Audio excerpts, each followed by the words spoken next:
እሺ ሀሳብ ጸጋ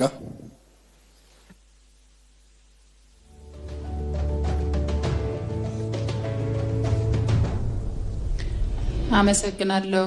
የተከበሩ አፈ ጉባኤ፣ በመንግስት የ6 ወራት እቅድ አፈጻጸም ሪፖርት ላይ ለምናቀርበው ጥያቄ መልስ እና ማብራሪያ ለመስጠት ክቡር ጠቅላይ ሚኒስትር ዶክተር አብይ በመካከላችን ስለተገኙ አመሰግናለሁ።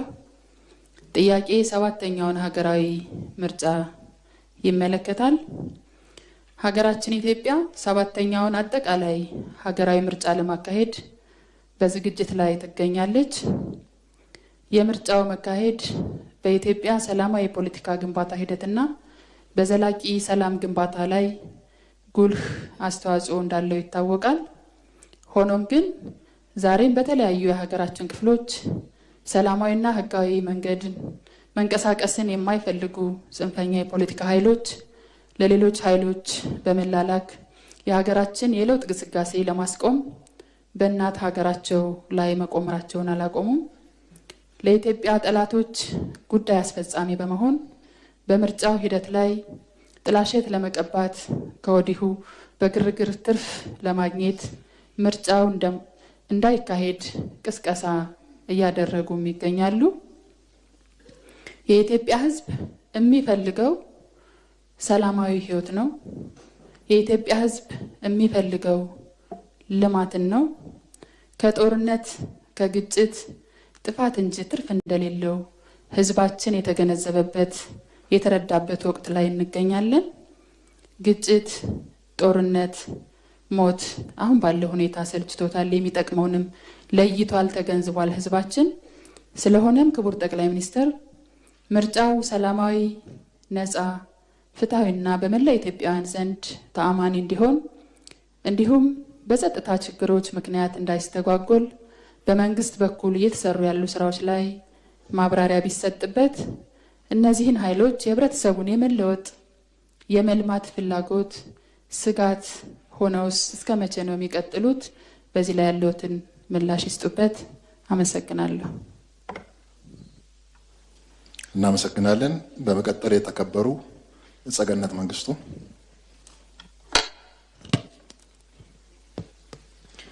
አመሰግናለሁ። የተከበሩ አፈ ጉባኤ፣ እንዲሁም ክቡር ጠቅላይ ሚኒስትር፣ የተከበረው የህዝብ ተወካዮች ምክር ቤት ለሚያነሳው ጥያቄዎች ምላሽና ማብራሪያ ለመስጠት በመካከላችን ስለተገኙ አመሰግናለሁ። ክቡር ጠቅላይ ሚኒስትር፣ በሀገራችን ለዘመናት ስር ሰዶ የቆየው የመጠፋፋት ፖለቲካን ለመቀየር እየሰሩት ያለው ስራ በሂደት ፍሬ እያፈራ እንደሚሄድ ጥርጥር የለውም። ለዚህም ሀገር የማዳን ስራ እየሰሩት ያለው ስራ ትውልድ ያመሰግኖታል። እኔም እንደ አንድ የህዝብ ተወካይ ላመሰግኖት እወዳለሁ። በተመሳሳይ በሀገራችን ዘላቂ ሰላም እንዲረጋገጥ እርሶና መንግስቶ ያሳዩት ቁርጠኝነት እጅግ የሚደነቅ ነው። ለዚህም በተግባር የተለያዩ አብነቶች ማንሳት ይቻላል። በሀገራችን ለነበረው የህልውና ዘመቻ ወቅትም አንዱ ማሳያ ስለሆነ ላመሰግኖት እወዳለሁ። ለዚህም ትውልድ ያመሰግኖታል። ከዚህ ጋር በተገናኘ ያለውን ጥያቄ እንደሚከተለው በንባብ አቀርባለሁ። በትግራይ ክልል ዘላቂ ሰላምን ለማስፈን የፕሪቶሪያው ስምምነት ትልቅ ተስፋን የጫረ ቢሆንም በአሁኑ ወቅት የህወሓት ክፋይ በሆነው የአዛውንቶች ቡድን ምክንያት በክልል ውስጥ ስርዓት አልበኝነት እንዲነግስና የግጭት ድባብ ተመልሶ እንዲያንዣብብ እየሆነ ይገኛል። ይህ ቡድን በተለያዩ ህገወጥ ስራዎች ተሰማርቶ የዘላቂ ሰላም ግንባታችን እንቅፋት ሆኖ ወገናችን የሆነው የትግራይ ህዝብ ለዚህ ቡድን ተግባር መያዣ ሆኖ ዛሬም ለውስብስብ ችግሮች ተጋልጦ እየተንገላታ ይገኛል። ክቡር ጠቅላይ ሚኒስትር፣ Your Excellency the Prime Minister,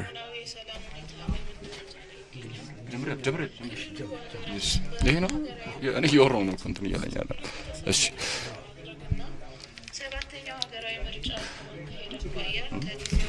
እንትን እያለ ነው የሚሰራ ነገር አይመስለኝም።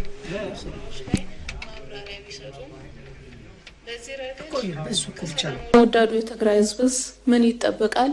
አመሰግናለሁ። እሺ፣ እናመሰግናለን።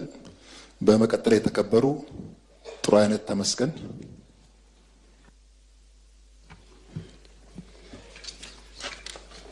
አመሰግናለሁ። የተከበሩ አፈ ጉባኤ፣ ክቡር ጠቅላይ ሚኒስትር፣ በመንግስት የ6 ወራት የዕቅድ አፈጻጸም ሪፖርት ዙሪያ ለሚነሱ ጥያቄዎች ምላሽና አስተያየት ለመስጠት በመካከላችን ስለተገኙ እያመሰገንኩ ጥያቄ እንደሚከተለው አቀርባለሁ። And my questions will be the government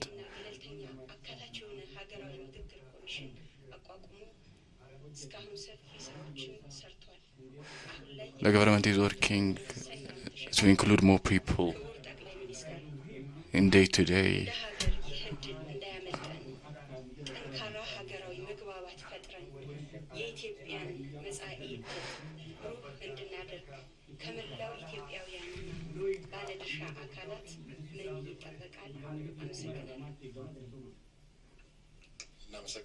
Thank you. The next question will be asked by Dr. Abiy Ahmed. Thank you, Speaker. Thank you, Prime Minister. My questions will be as follows. In Ethiopia, in the year 2018, the report shows the country's economic growth has been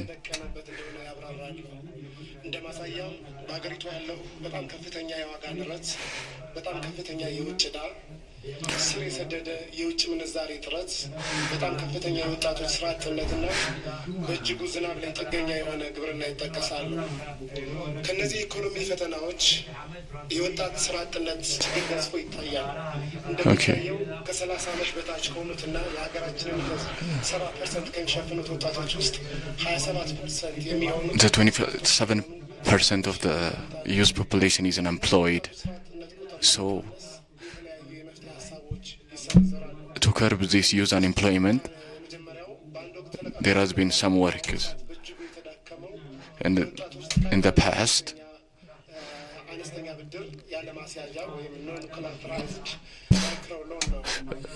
we were using non-collateralized microloans.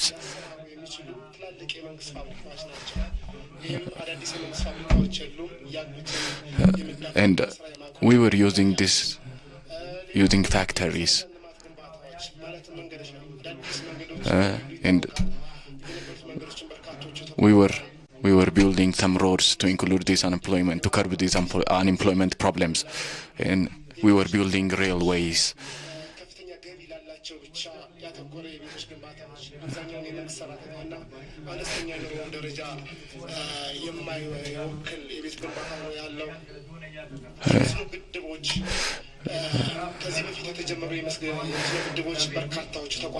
Dams for irrigation.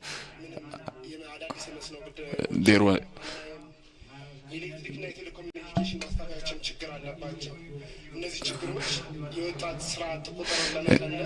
due to these problems, the youth unemployment rate is going up.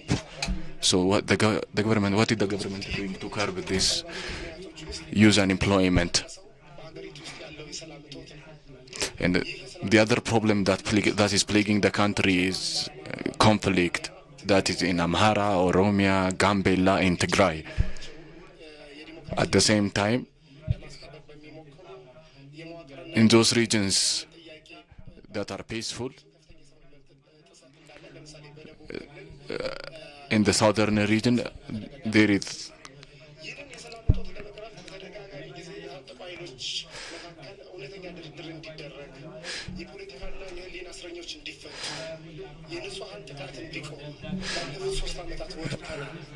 and in the past 3 years we've been talking to stop this, for the government to come with peace with these people, with these groups. But there is no peaceful resolution that is at hand right now. In Amhara region, in Amhara Fano,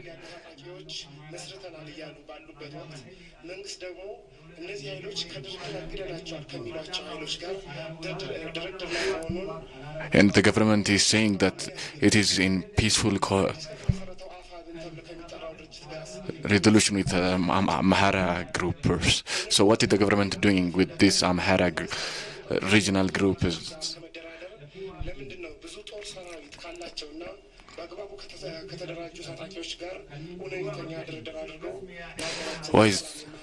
Why is not the government going for peaceful resolution with these groups? And what about the development revolution? What about the...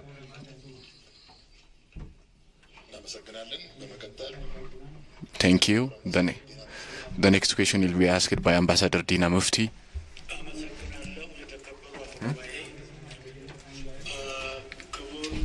Thank you, Speaker.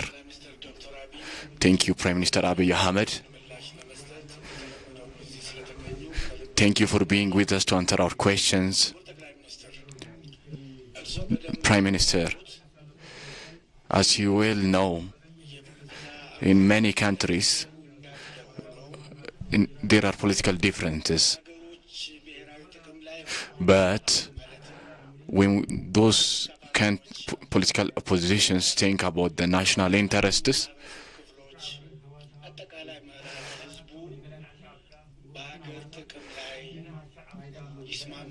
they show the same resolve, or they speak as one. And the national interest is that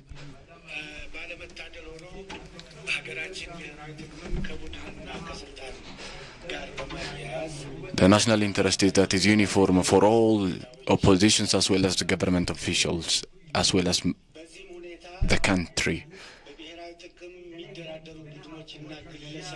So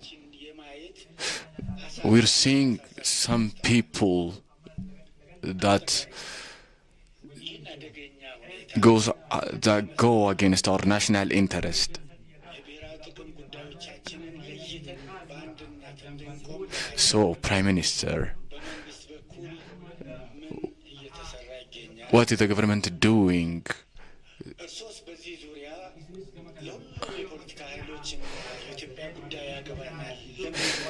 for all political oppositions as well as those concerned with Ethiopians?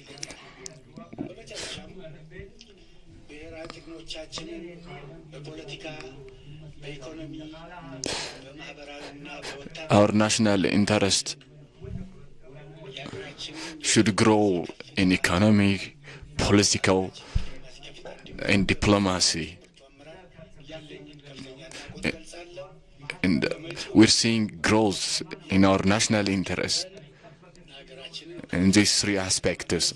And thank you, Prime Minister, for doing this. Thank you. Thank you. The next question will be asked by Dr. Salashi Kore.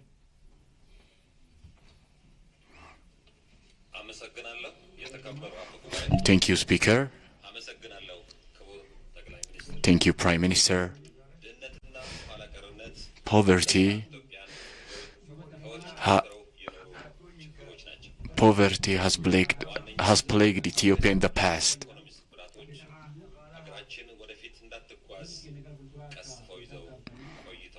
And they have stunted Ethiopia's growth for many years in the past.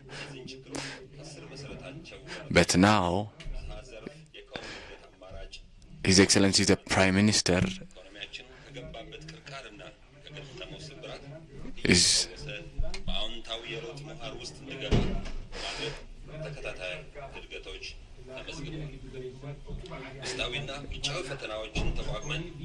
ባለፈው ዓመት ከ9 በመቶ በላይ ጥቅል ሀገራዊ ኢኮኖሚ እድገት አስመዝግበናል። ለዚህ ስኬት ህዝቡን አስተባብሮ በትክክለኛው መንገድ መምራት ለቻለው መንግስቶንና እርሱን ክቡር ጠቅላይ ሚኒስትር Your Excellency Prime Minister, I want to say thank you. በተለይም ቋሚና ዝቅተኛ ገቢ ያላቸው ዜጎች አሁንም እየጎዳ ይገኛል። ክቡር ጠቅላይ ሚኒስትር Your Excellency the Prime Minister, ማክሮ ኢኮኖሚ አመላካቾች አንጻር በምን ደረጃ ላይ ይገኛል? የኑሮ ውድነትን ለማቃለል የተሰሩ እየተሰሩ ያሉ ስራዎችና የቀጣይ መፍትሄ አቅጣጫዎች ላይ ተጨማሪ ማብራሪያ ቢሰጡበት አመሰግናለሁ። Thank you. Thank you. The next question will be asked by Her Excellency Khadija Yassin. Thank you, Speaker.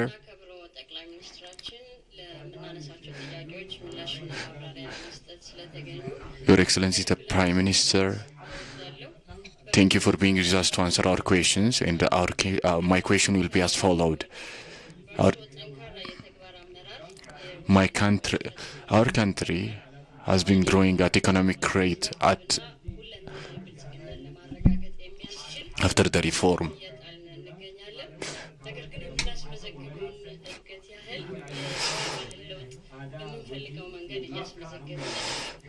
ብዙ ሀገራቶችን ብንመለከት እድገታቸውን ለማስቀጠል ካገዟቸው ጉዳዮች አንዱ የስራ ባህላቸውን መቀየርና የትውልድ እሳቤ ግንባታ ማዕከል ማድረጋቸው መሆኑ ይታወቃል።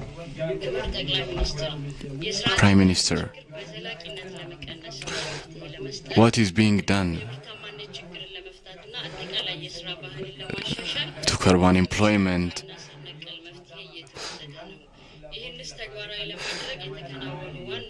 And the worst.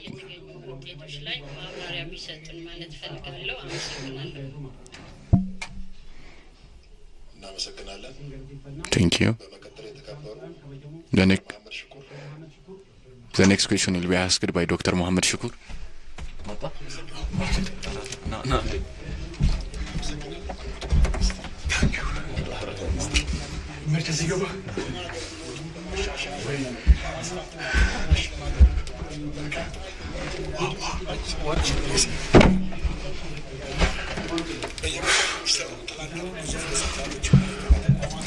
Big hospitals and health institutions to reform the service. The recent incident of Marburg and the result that we have obtained has won us recognition internationally without any problem. It has been contained, and this shows how Minister of Health is performing, and it deserves recognition. Even so,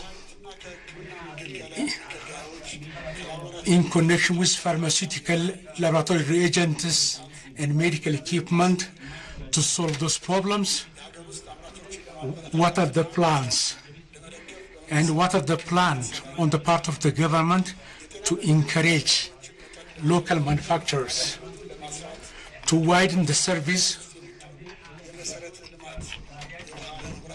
and basic services like water? What plans are there? Your Excellency, the other thing, those who have been educated in their country, who has no special political attitude, they are flying or going out of the country. And regarding this, to retain in the country what activities are there. And I understand that there are economic problems. Your Excellency, out of our annual budget, it's not more than 3% of the country budget. The Abuja Declaration that has been signed by Ethiopia, many countries have, achieved to allot significant budget for that. But the health budget of our country, in connection with the increasing costs of medicines, and to improve this budget, what plans are there? Thank you very much. Thank you. Next, Dr. Abraham Berta. Thank you, Honorable Speaker. That our Prime Minister is among us, I shall present my question as follows. During the election, in comparison, competing parties are getting media coverage, but currently that's not visible. Mass media are in silence, and there is no election-like atmosphere. It is cool. Why that is so? In addition to that, government, there is no clear landmark between party and governments. There is no question of impartiality among medias, and they appear to the level that they are serving the ruling party. In that condition, how can the election be healthy? The credibility of the election in the pre-election time in a manner that doesn't follow the law. So there is arbitrary detention of members of opposition political parties, including Izema party members. So the field of competition, this narrows the field of competition. Therefore, to have, that brings, question mark to the credibility of the election. So in creating equal field for all parties, the ruling party and the competing parties. In the pre-election time and now, the government structure, the government resources are being used for party activities.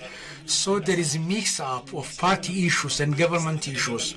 So as government has been asked repeatedly to separate and differentiate the activities and the functions of government and party, there are many civic organizations, and there are many that has been mentioned also by the government, especially during this election, their evaluation made on them, so that to enable them to effectively conduct their roles and activities in the election time. Thank you very much. Next, Honorable Abiy Ahmed.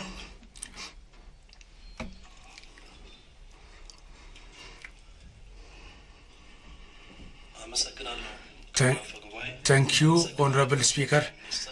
Your Excellency, Prime Minister, 2018 first half budget government performance evaluation, and that you are among us to respond to questions and give explanation. In the first half of the budget year, the main focus ideas, even in difficult conditions, to materialize the highness of Ethiopia, economic and social activities as compared to previous time. We have shown, big changes and leaps, and I have seen that in the report. Your Honorable history book doesn't lie. Based on reason, opposition that's based on reason, and it is educative. But the field you are, there are people who want to bring the atmosphere of the previous times, and they are working day and night for that. So we are to repay the debt the past day and to mend, repair the macroeconomic break. So success is not simple by itself. A country belongs to all. Change requires, children who are committed, and it is not through laziness. So the way we have traveled through is full of challenges. So our forefathers sacrificed a lot and managed to construct this country. In the past 7 years, under your leadership, strengthening and solidifying the functions you have done, Addis Ababa and elsewhere, the corridor development activities in Addis Ababa and elsewhere, and even roadside have become very attractive and have brought change in the styles of life. Nobody can criticize them. This is, light of hope. Those who are ready to see and witness what's going on. So our country, it shall be surely an exemplary country for Africa through your successful leadership. And I would like to appreciate you and your government for your high performances, Your Excellency. This change has, energized, all areas so to solve the housing problems in towns and cities, and to make cities and towns centers of industry and development, and together with the government of change to make and perform as much as possible. So the new Central Ethiopia is the only region without air flight services. Homan, Sosana, Tambaro, Shish, and the Hawassa Road. It requires your support, the support of government, so that we can have air transportation service in the Central Ethiopian region.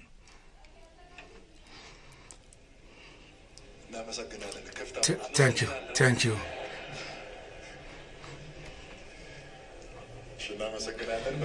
Next, Honorable Isa Boru. Thank you, Honorable Speaker, as well as Your Excellency Prime Minister Dr. Abiy Ahmed. So to respond to the questions and explanations that you are among us, I would like to thank you in the name of Ethiopian people. Honorable Speaker, before I present my question, let me extend my appreciation to Dr. Abiy Ahmed, the Prime Minister. This is FDRA Air Force in the 90th anniversary. It has been celebrated colorfully. We know that. So this festivity has shown, the hate of our country and discouraged our enemies, and shows that the institution, due to your mature leadership, has come to this level, and history shall never forget that. And I would like to extend my appreciation to you for that. And I request, the Honorable House to extend its appreciation to you for your high deed. My question is as follows. In general, to expedite our economic activities and ease inflation, there is economic support, and it's affecting high, low-income community population segments. Among these are, so there is subsidy for this fuel. Even now, the price of fuel products in the country as compared to neighbors, it is still low. However, Your Excellency Prime Minister, what is the main reason to make price increment to fuel, to petroleum products every month? There are long lines and service and supply disruptions. What are the basic causes for that, for the fuel problems? Thank you very much. Next, Honorable Tarafa Godi. Thank you, Honorable Speaker. FDRA Prime Minister Dr. Abiy Ahmed, that is among us, to respond and give explanation on questions we are to raise. I would like to thank him. My question is as follows. After the change, there are macroeconomic, especially foreign exchange, to determine that by market and debt repayment.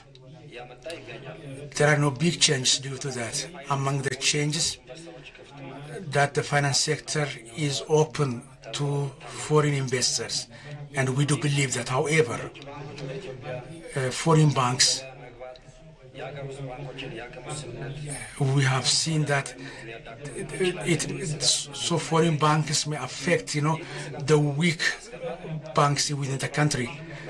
So having foreign banks, it will have, negative impacts on the local banks.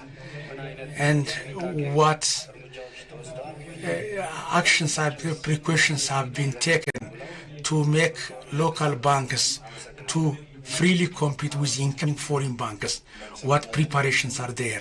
Thank you very much. Dr. Mavratu Alamo.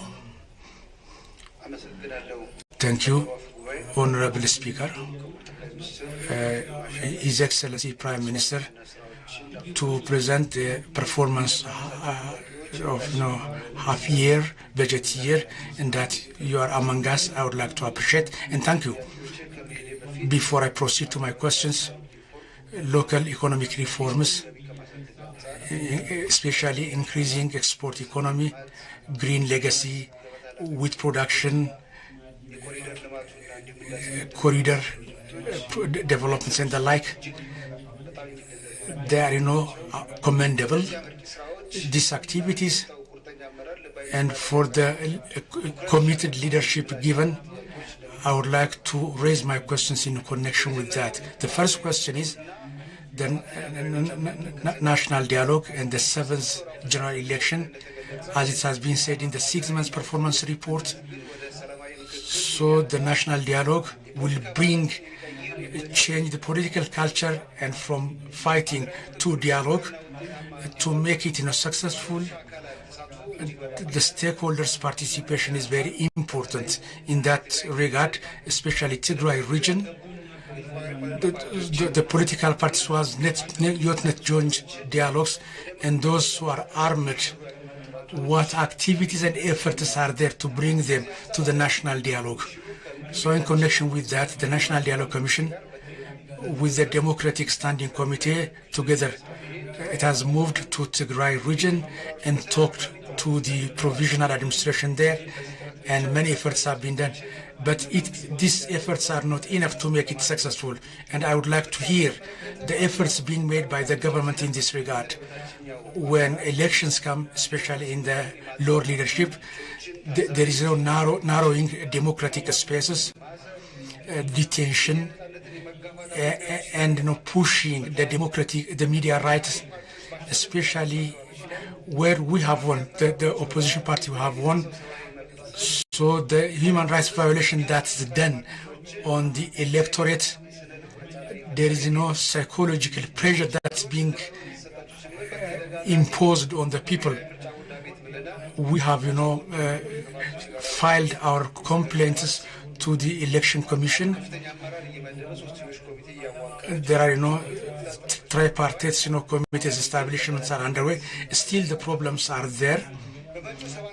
So in the upcoming 7th national election, not to have those problems repeated again and make the election democratic and credible, what is the commitment and determination on the part of the government, and especially to have sustainable peace and to make the field of the election very democratic and free to the competing parties. We know that many activities are being there for the peace of the country and changes are being come, but still we need to establish a stable political system and increasing and strengthening multi-party democratic system. So the Benishangul region where I'm from, Dibate, Kulam, Wambara, and the 7 waradas, they are still in lack of peace problems. And our electorate, our people, our constituents are being displaced and abducted and asked for ransom money. So we know that you have been to Matakal in person and made efforts to solve problems.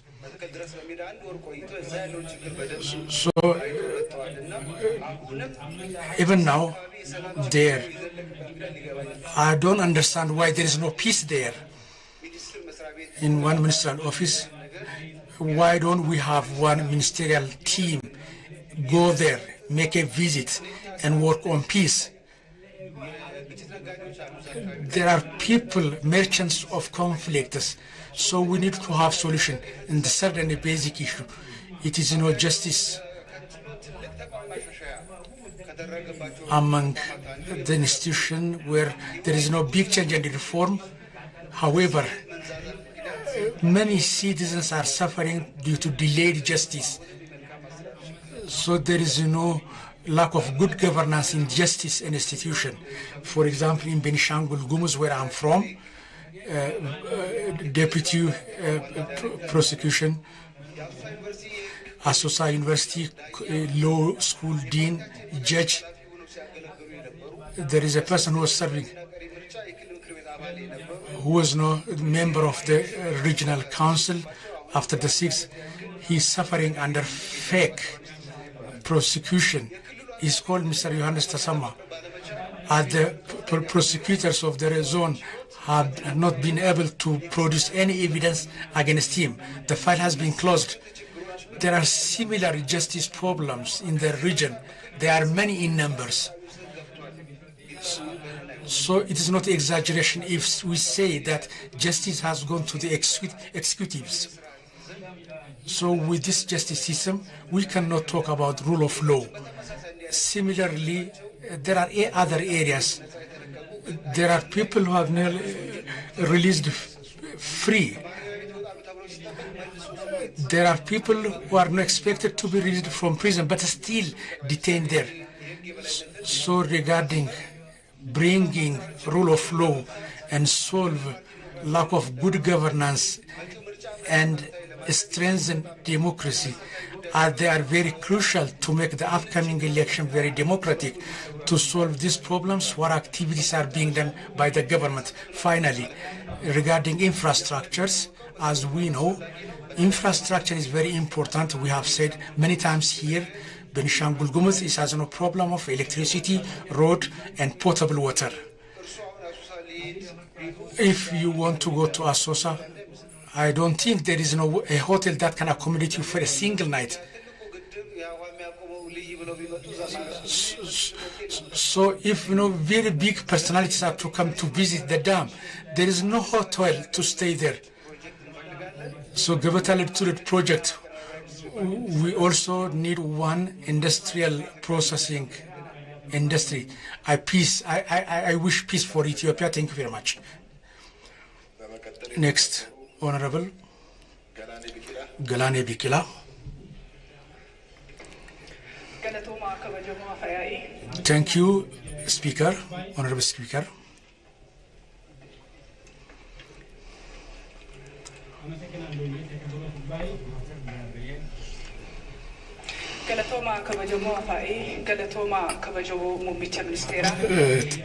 Thank you, Prime Minister, that you are among us to respond and to give an explanation on the questions to be raised by the members of the Parliament.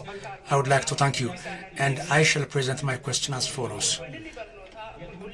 So, education quality, to ensure that it is good to improve the level of schools and fully provide educational instruments and equipment, textbooks, for example, laboratory equipment and reagents. Your Excellency Prime Minister, so the problem in the education sector, to solve it basically and to have a successful generation, I would like to hear from you explanation on that for the betterment of education. And I would like to hear explanation on what efforts are being there to improve education system. Thank you. Next, Honorable Skandrali.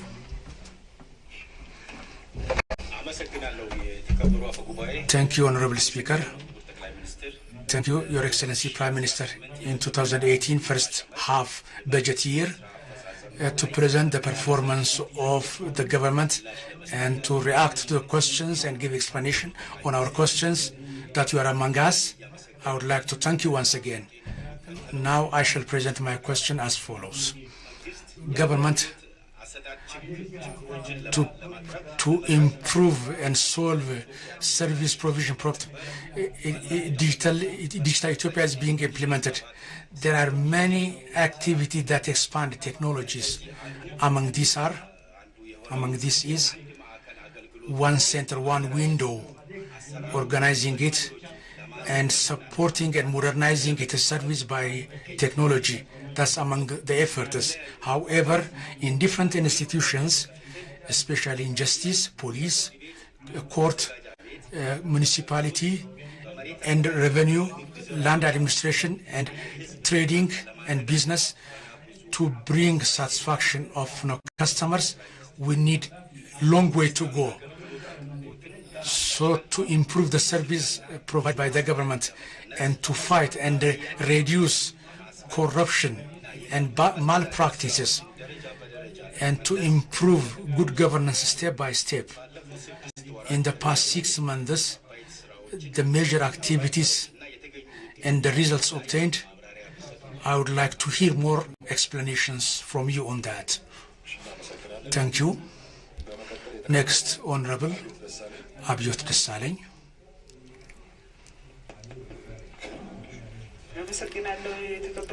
Thank you, Honorable Speaker, Your Excellency Prime Minister. So in connection with the report half year budget year, and to respond to the questions and explanation that you are among us, I would like to thank you. I shall proceed to my question as follows. Ethiopia, it gives diplomacy where priority is given to neighbors and based on common interests and signing bilateral agreements on security and economy. It's working actively on that, and to increase and strengthen the relationship and connection of the region and energy. They are hope creating, Your Excellency Prime Minister, in general, with our neighbors. The current diplomatic relationship is at what level is it? Thank you very much. Thank you. Next, Honorable Tadesse Getu.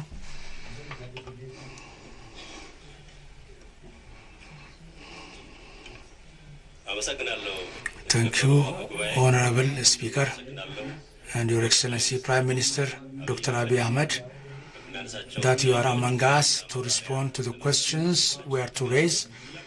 I would like to thank you. My question is as follows. In Horn of Africa, so the power balance and the geopolitics has become center of attention to many. Thank you, Prime Minister. Thank you for a long period of time. The unjust Ethiopian, sea access request for the past year has become the major agenda of our people. So the sea access, just request or question. So this is enjoying now international recognition and standing by our side. So Ethiopian just request or demand for sea access. We are hearing that agreements are being made that's against Ethiopia.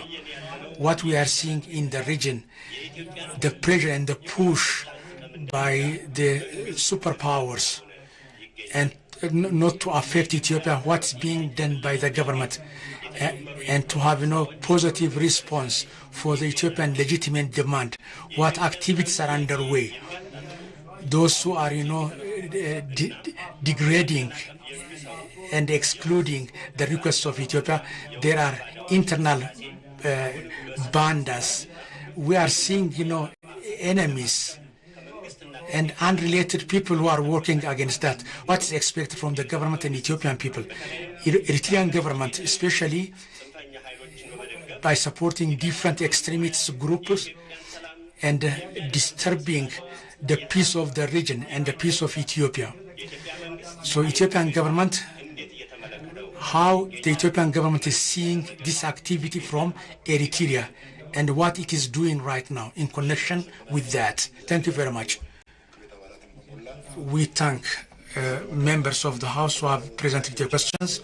Next, I shall invite His Excellency Prime Minister Dr. Abiy Ahmed to respond to the questions.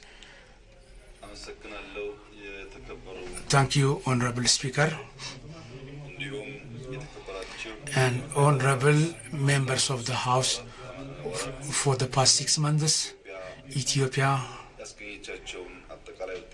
the results obtained and the challenges it has faced and the way it is planning to overcome those problems, for your joint leadership and the result obtained, I would like to thank you.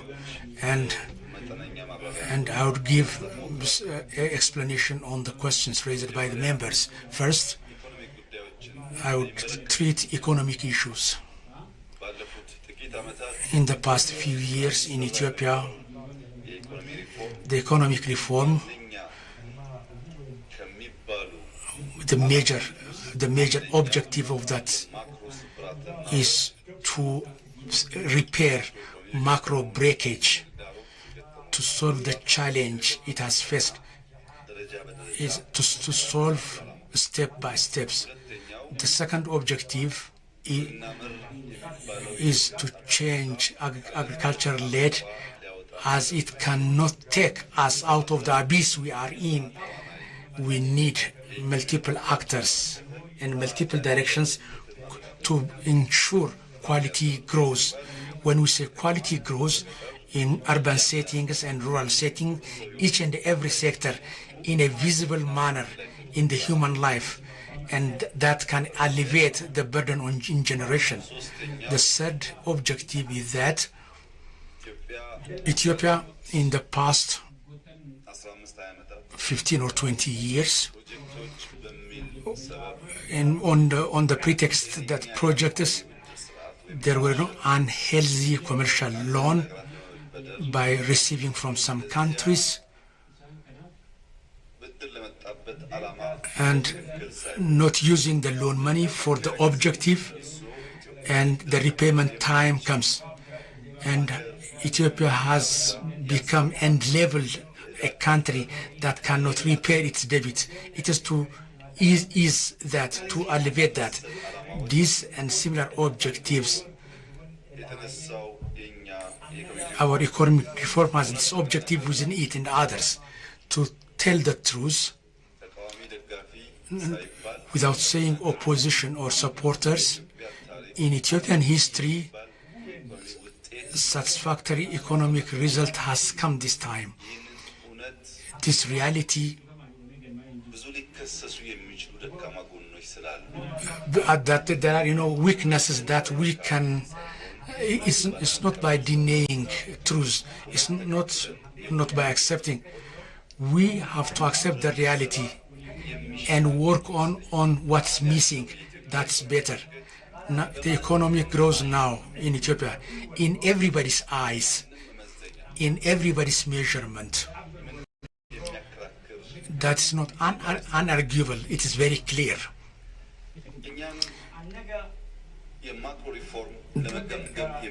To those who try to evaluate the macro reform, the result we have obtained today. So what we are visioning tomorrow, in the future, the economic level, it is also important to evaluate that. Our starting ground is starting from 1950s, starting from the Second World War, the end of the Second World War, starting from that time. As we are saying now, reform, the Western world, the strong reform done by the Western world, supported by international financial institutions for 50 years, it has registered big achievements and growth. In the past 25 years, there is no cool growth in economy. So more or less in the past 75 years, the Western world, by the reform it did, by the activities performed in the world level, internationally, it is now the period of big growth and development. Now, it appears that it is now stand still. The second trend of that growth from 2000, starting from 2000, so it may be different from country to country in the past 25 years.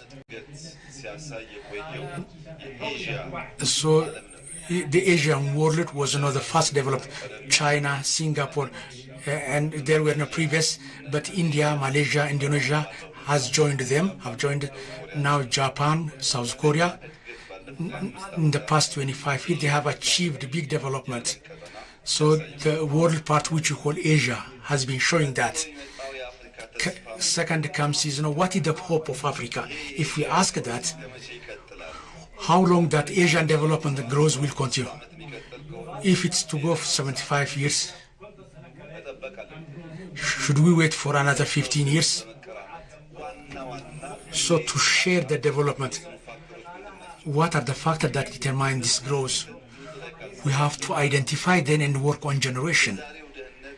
The poverty today and the debt yesterday, it will continue to the coming generation too.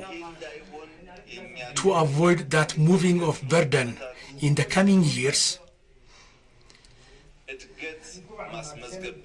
it's only not registering growth. It should be in a manner that shows there is hope of growth in Africa. Based on that very ideal, we have been working. So according to the speculation of the World International, 25 years from now, world population, it will be about 9 billion people, about 10 billion world population. Among these, 2.5 billion of people shall be Africans. So then that means, out of 4 people in the world, 1 be African. If population is led properly and guided, it has, irreplaceable role to the economic growth. It's only about number. In 2035, 10 years from now, Africa shall have 450 million users, additionally users, shall bring to the world labor market.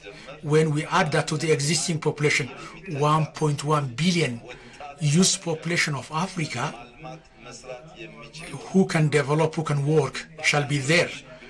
So some people estimate that starting from 10 years from now, the African working force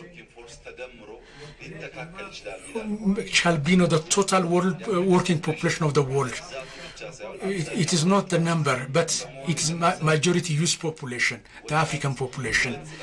As youth population are forceful, energetic. So 50% of the world labor 10 years from now shall be found in Africa. By using this, precious opportunity, properly understand it, and prepare the youth population has come to life for the coming competition. So in this regard, our reform, to see how far it has worked on generation. One is technology. Out of 5 important sectors or pillars of development, one is technology. And the reason is that, though we cannot see adequately the result, but seeing the benefit that for the generation in the future, we can take AI. As you all remember, 5 or 6 years back, Ethiopia, when Ethiopia established AI institute, no African country has established AI in an institutional level. Even in other parts of the world, apart from the private, it was not main agenda of government. It was not like now. Before now, as I said earlier, after 6 or 7 months, so the AI university that we are to be opened shall be the second in the world. In the world, there is one AI university only. In the past, 1 or 1.5 years ago, the construction work has been. So the construction is underway. In the maximum of coming year, it will start its function. This preparation is being made, just like Ethiopian Airlines, as our forefathers, they have established and made it the first airlines in Africa. Just like our forefathers have established Ethiopian Air Force and make it very giant and magnificent. Just like that, tomorrow our AI university shall be in Africa, will be known and famous. to have very, very smooth starting ground. We have taken it as one of the key reforms, and we have got many results, and we shall work for more results and make it more fruitful to the coming children. The second is, based on your question, we need to focus on is not on universities. We need to focus on early childhood education. We have to focus on child. So 20-25 years after now, we shall have no competitive generation. Let's make correction to what has gone wrong in the past 5-6 years. Ladies and gentlemen, more than 34,000 kindergartens have been constructed. More than 34,000. Now in Ethiopia, more than 4 million children are getting education in kindergarten in their neighborhoods. They are hopes of Ethiopia. Starting from early time, those who have taught and prepared in the tomorrow's world, they can be competitive. In connection with this, the skill development is going side by side with this. For example, the initiative we call 5 million coders. Now it is at 3 million. 3 million coders. Ethiopia initiative to prepare that. 3 million is a population size of many African countries. So this year or maybe next year, if we achieve 5 million coders, we shall have big population who can use technology and can make certain application. We are to create that kind of population, skill, and this kind of initiative. If we conduct them properly in the upcoming competition, Ethiopia shall have its right space and position. The third critical issue is that I want the Honorable House to understand. In 2050, most Africans and world population, the other has gone, but we are lagging. So urbanization shall expand. We cannot avoid that. That will come. So Ethiopian urbanization in that construction, in corridor development, the change that is coming. If there is any citizen who cannot see even one citizen, I'm very saddened. I will be saddened by that. It's not only Addis Ababa. All over the country, the activity is there. When we started it, it was a humble beginning. We started from offices, from compounds, from Addis Ababa, then step by step expanded it to elsewhere based on the commitment we made. The activity we have started in offices has now come to many cities, many towns. There is no plan unless we develop area to live that's based on plan. If people fled to one town or city who has at the beginning no good plan, that will problem upon problem, and it will further exacerbate the problem, as it is a country of large population. So when urbanization expands, when people start to live healthy life in towns, who love their areas and resident areas, who can get adequate service, will increase in number. The fourth critical issue is in the Western and later in Asian development or growth, what world can learn, the problem that can be learned by the world is, so the growth has also affected environment. It has brought pollution. That will make our children to pay the cost. The currently developing countries, some of them, out of their GDP, not less than 9% of their GDP, they use it to solve climate issues. They are being affected.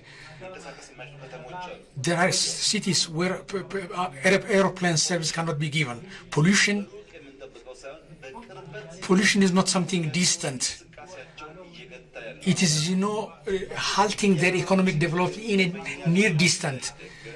To avoid that problem, not to come to our children, to be able to coexist with the environment, to revive the greenery by green legacy, by riverside development, and to have development not affecting the nature. So we can only say the growth is reliable if we do that. So the reform was working on that, and based on the result from AI and the technology, it's visible to anybody, can be touchable, felt by everybody. You can see it everywhere. In Green Legacy, the result is something tangible that has been recognized by the world. Urbanization is the same. When we add up all this performance and achievements, our government is not only working to alleviate the past burden, debt burden, and to make it our coming generation to stand proud and stay in their country and not migrate and not move on illegal moving outside the country. They will remain in their country. That shows in our efforts based on knowledge. Though we are seeing the result together. So from that perspective, in the past 2025, in the world, 10 fast developing growing countries, Ethiopia, 5 of them are in Africa. Out of 10 fast developing countries, 5 are Africans. This shows, though the number should increase more, in the past year, if we expand it 6, 7, 5 for the upcoming 25 years and 30 years and 40 years, if we work, relentlessly on that, so the development that's inclined to Asia and prosperity, then it will have a big opportunity to come to Africa. If we understand that and in a planned way, we work on our children. So all activities we do will not bring results today. Ethiopia is among petroleum countries that are not producing petroleum. It's among those 9 countries. 9.2% development growth was recorded. This is not our data. This is IMF, World Bank data. They have confirmed that. Last year, the growth, that it's not that of last year, even this year, in 2026, just based on IMF prediction, in African modern history for the first time, Africa will bring growth that exceeds the growth in Asia. That is the prediction from IMF in 2026. In history, for the first time, that will be better than that of Asia. It's not about GDP size. The size will take longer period of time. If we take that of Ethiopia, the plan of this year and the plan we submitted to the parliament, it is not to make 9.2% growth, but in the past half year result shows, it showed that we can do better. We are said to uplift our original plan to 10.2% growth. IMF said our original plan, it was 9.2. IMF said in 2026 Ethiopian growth, it can be 9.3%. That is the prediction from IMF. Originally, by more than by 0.1%. When compared to the 10.2, it is less than 1%. So in our end, IMF, there is 1% difference. So, Honorable House, for the past 20, 30 years, Ethiopia, the plan Ethiopia has put and the prediction, the forecast, and the IMF 20 years, the IMF Ethiopian growth prediction, we can go back and see that minimum, there is difference of minimum 2%. No time no prediction less than 1% between us and IMF.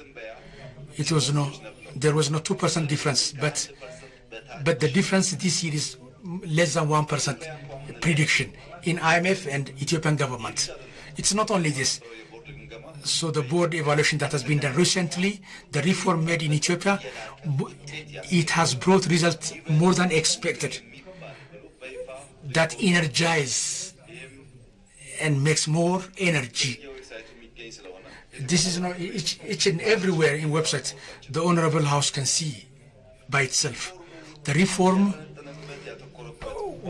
the focus area of the reform is National Bank. It's not only by government, not by financial sector alone, supported by other partners and those who want to invest in that is credible and trusted by other sectors and partners. It is the center of the financial sector in the economy. Is not that their participation is low. It's connected with few people. So to ensure financial deepening and modernize their activity and performances, to have wide coverage and ensure financial inclusion. The third is while many need to invest on more, there are wealth resources that are not invested, creating stock market and then wealths that are out of investment by bringing them to stock market and step by step and make foreign capital owners have them invest their wealth in Ethiopia. Though we haven't reached very high standard, we are doing good. The macro reform is a very courageous move. In the breakage we were in then, though there were no many issues that drag us back, based on the commitment and desire of the government, has courageously joined, and encouraging results have been achieved in every aspect. So to see whether Ethiopia can achieve 10.2%, let's see sectors. When we see sectors and their development and their growth, so we can have the aggregate sum in the GDP. If each and every sector is growing, and we see the rate of its growth, and it chain up that, we can see the growth, overall growth in Ethiopia, not only in macro, but at sector level. Agriculture, for example. Agriculture, our plan of this year, as you remember, is 7.3% growth, at least. At least 1.3 quintal of product. That was the plan. That was not the annual plan. 1.3 billion quintals. In the past 6 months, especially in the rainy season, as you know, this is a year that we have harvested a lot. In the 6 months activities, 999 million quintals. We have been able to harvest that size of product. This is 78% of the annual plan, especially in the crops, horticulture, and cotton. 79% of the annual plan has been covered in 6 months, in just 6 months. In the coming 6 months, if we strengthen that, we can go beyond our plan. And we can easily guess that. But we cannot say that the success in the past 6 months can continue. But we have to be conservative as much as possible. This grows.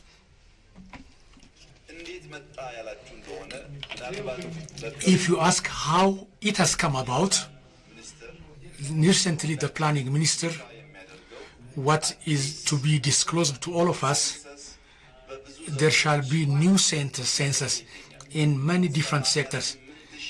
88,000 Ethiopians.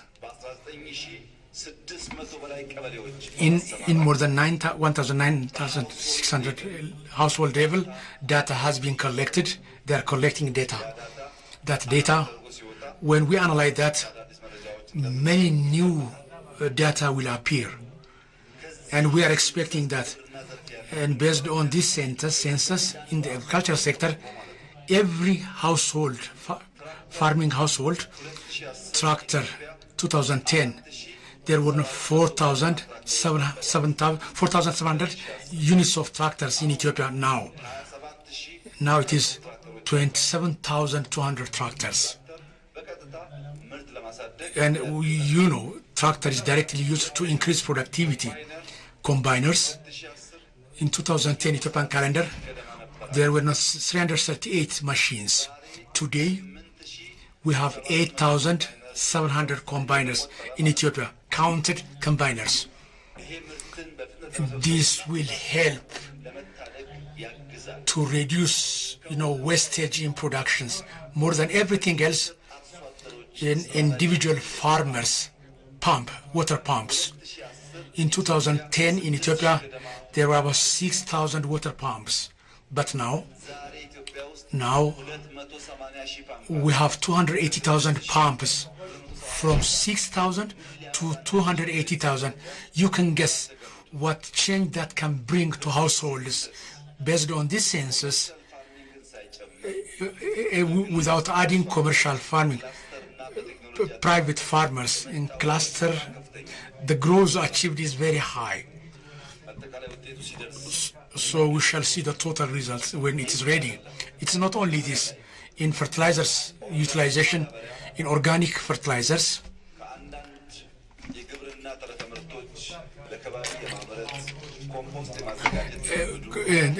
together with agricultural byproducts and their usage, as it has grown from time to time, and terracing works, as you know. This terracing works has expanded, and Green Legacy has also contributed a lot to environmental protection. So that has added farming lands. So dry season farms have increased. When we add up those initiatives in Ethiopia, now farming process has increased to large extent. What are we doing now? We are to open fertilizer factory, and that's not enough, we think. In addition to that, by working with some partners in all Ethiopia, we are preparing mobile laboratories. For example, in RC area, wheat barley is produced highly, to large scale. So the fertilizer for wheat and barley, and Jimma, maize and rice, and for Gojam, teff, fertilizer. We are using the same fertilizer. The land is different, the product is different. And the fertilizer we purchase, that's not feasible. That can take us nowhere. We started to examine the soil type and selected the right fertilizer type. It's not only urea, to mix the EPAF at the type of the soil, based on the type of the soil. And based on that study, we have started that study. After completing that study, and based on the prediction of professionals, and identifying the type and amount of fertilizer that will further increase the production size of Ethiopia, we have multi-sector activities. So it is the total sum of these activities that we can bring 7.2% increment in agriculture. You have participated in Green Legacy, bounty of food, so many things. We have helped the farmers in your respective villages, and you can see and what changes are coming. Should it be more than this? Yes, definitely, it should be more. We need more, that's true. Without being tied up by pride, we have to continue to increase that production. It's not by denying the products and the result we have achieved. So we have satisfactory results that has never been seen in Ethiopia. We have to continue with this. We have to expand it. I agree that, but denying this, that's very difficult. The country who has been importing wheat from foreign countries, it's difficult not to appreciate this. Now, the country that has been exporting to 700,000 USD coffee, now that is exporting in billions of dollars. That should be appreciated. There is big change and improvement in agriculture. What about industry? I have heard that industry is now cooled down. I don't agree. 3 years back in Ethiopia, in our movement, Let Ethiopia Produce, the Ethiopian industries, they were producing 47% of their capacity. Now those capacity, now they are at 66% capacity, production capacity. They don't see no cooling down, still energetic. In these 6 months, Ethiopian industries, their energy utilization has increased by 16%, 16. By the way, in the census, outside farming agriculture in Ethiopia, 2.6 million. There are 2.6 billion businesses in Ethiopia outside agriculture. As it helps to know our revenues, out of these 2.6 million businesses, 17% of them, or 413,000 of them, are manufacturing industries. 413,000 of them. Did we know them in number before? No, we didn't. First, we have to know what's going on then, to identify the weaknesses and the strengths, and helping the weaknesses and making it fruitful. Loans, land provision, and technology, there are changes, but most importantly, by the name of investors, those who 5,000, 10,000 owners, we have to identify, we said, anchor investors and bring them in, and doing many activities and increase exports. You remember that I said before this house that we should attract such a Vietnam Toyo company, solar company. In the past 6 months, it has exported 66 million. When did we brought it? When did it start to work? In big industrial parks, textile manufacturers. So their total sum cannot be the product of this company, Vietnamese company. Outside Toyo, there are 5 working on solar cell factories. Anchor investors we have brought also to the country. So in the coming year, all will start production. In the coming year, from solar alone, we expect we can get 900 million export. Ethiopian industry never knows this. If this is from solar only, this shows the industry, it's not weakness. It shows strengths. If we take this year and last year, the export of industry has doubled. Substitutes to be imported from foreign countries. So in Ethiopia, Let Ethiopia Produce activity and movement, 3.4 billion goods has been produced within the country. So the industry, very energetic and responding.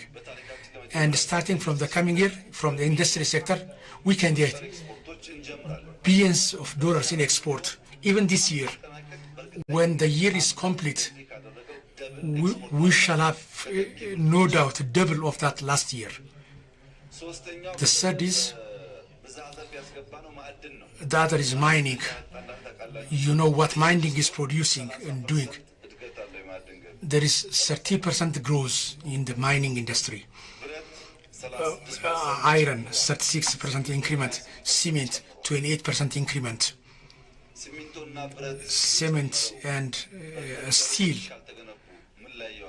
if many houses has not been used, what have we used in Ethiopia? House construction. Can we say the house construction is less than before? Please don't say that. That's not fair. Even we are saying that's not enough. If you are saying there's housing problem, that's true, I agree. But in rural areas and in urban areas, the house under construction, nothing has cooled down. Is it enough? No. We need to work more. But we shouldn't deny the truth. It's better to pinpoint, what's missing. Let's see services, the other sector. During the change, Ethiopian Airlines,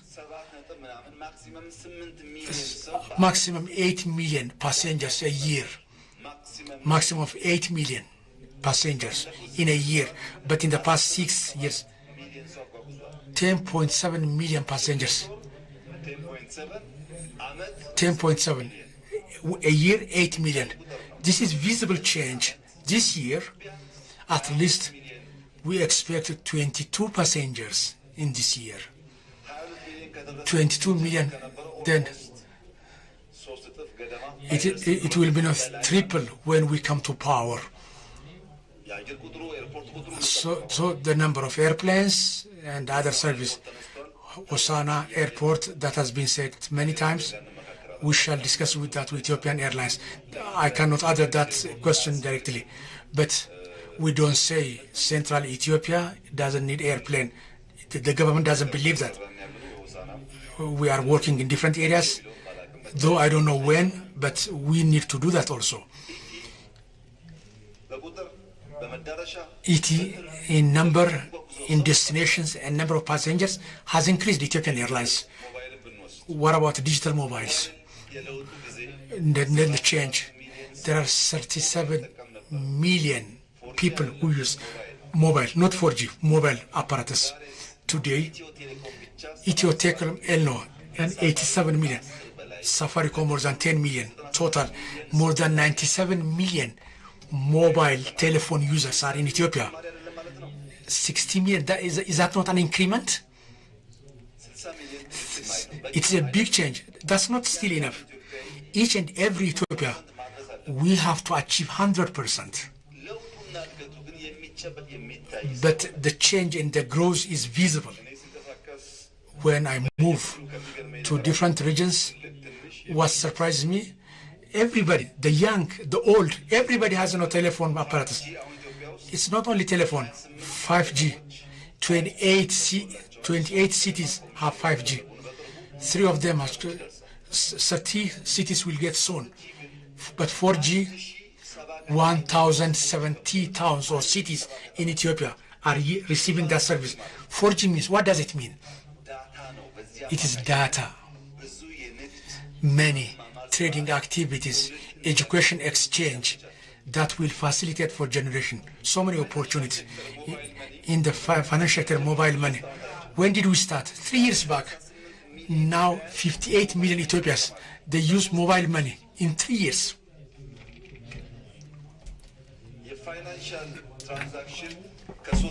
Financial transaction 3 years after, before 3 years, it was no cash, more or less. But after we started mobile money in the past 3 years, now virtual transaction has exceeded cash within 3 years. Ethiopia from cash to mobile wallet, it is growing. This process, this is a leap, this is jumping. It's a big change. This is policy result. Digital payment in the past 6 months, it has increased 60% increment as compared to last year. Saving has increased 15%, 1.5. Financial inclusion, loan, mobile money, it has achieved 11%. What does that mean? People may use their mobile to get small loans. In the startup, you know, we have started buildings and startup and shown them to show their performances. In the financial inclusion, so the loan distribution to, if you say that whether rural sites are centers, that's the question, that's right. But there is change. Even mobile money, we have increased 11%.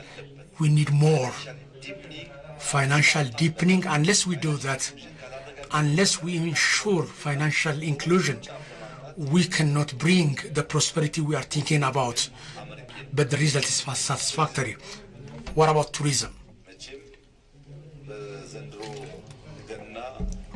This Christmas, this Recha, Maskal,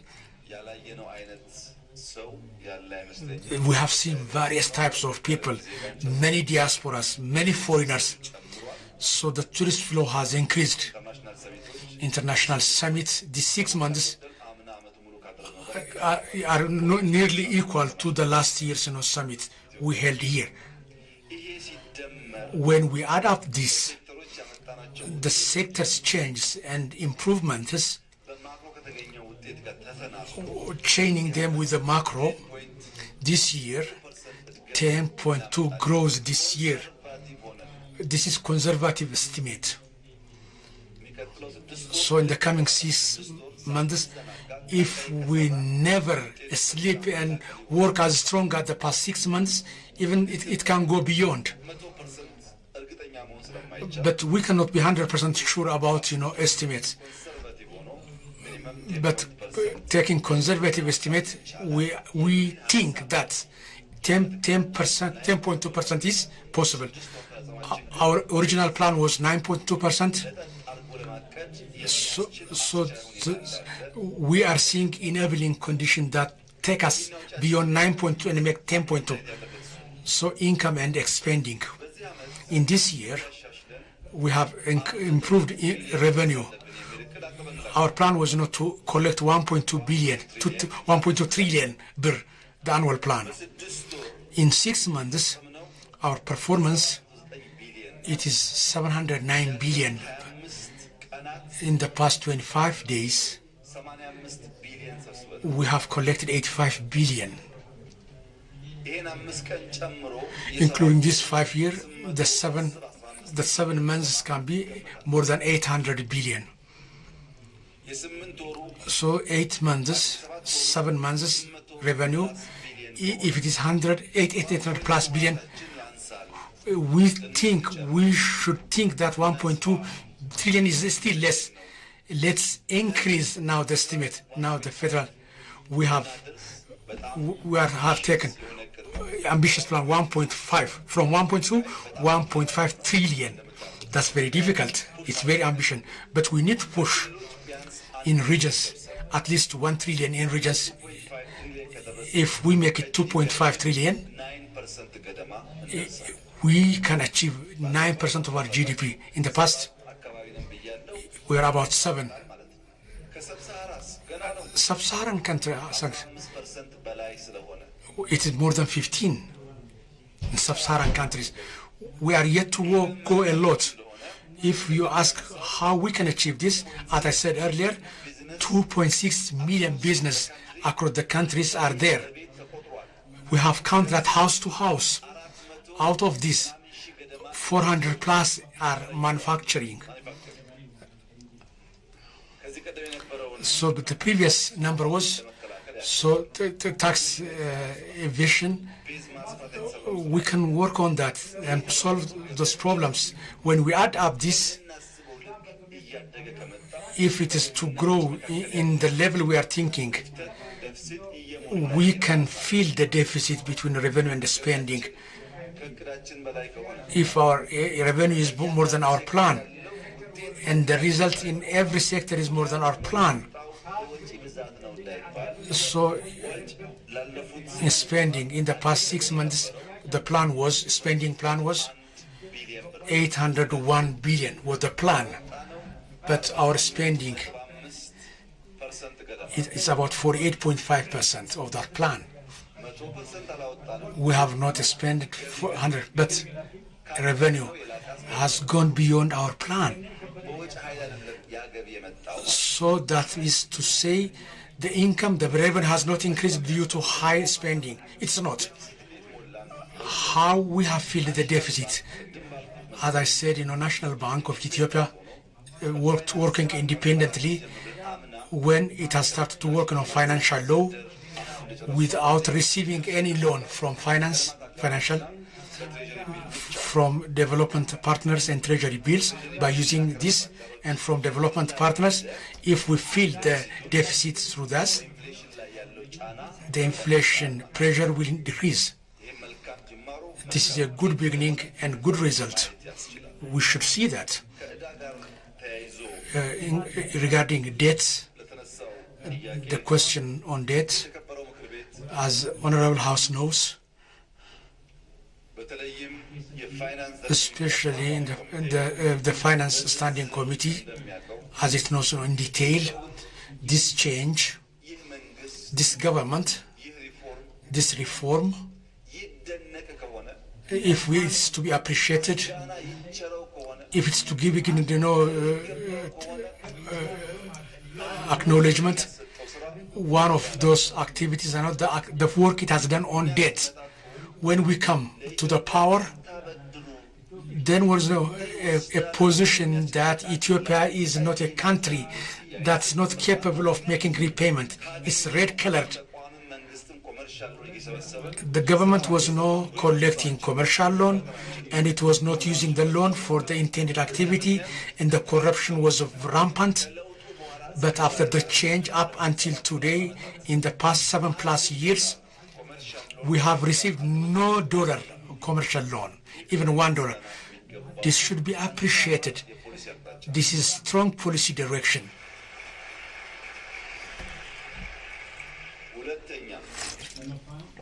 Second, the lenders, our friends, though it has no interest on it,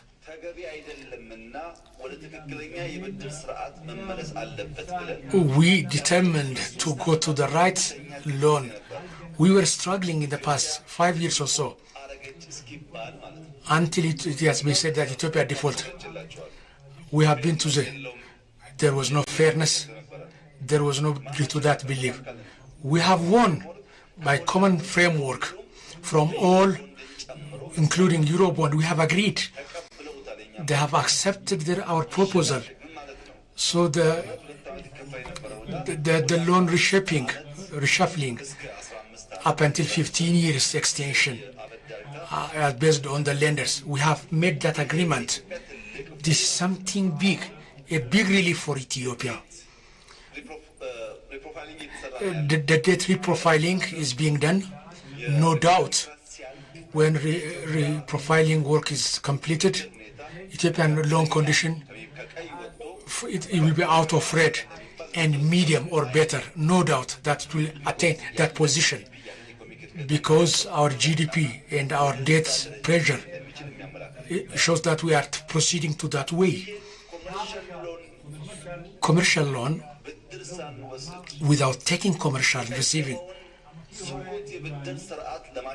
to improve the past loan bad experience, negotiating with the world.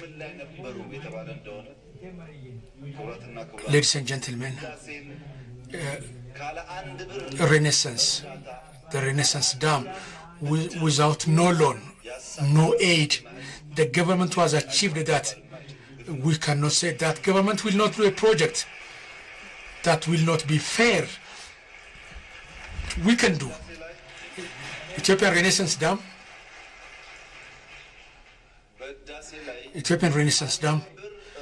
no single birr aid or loan Ethiopia has not received.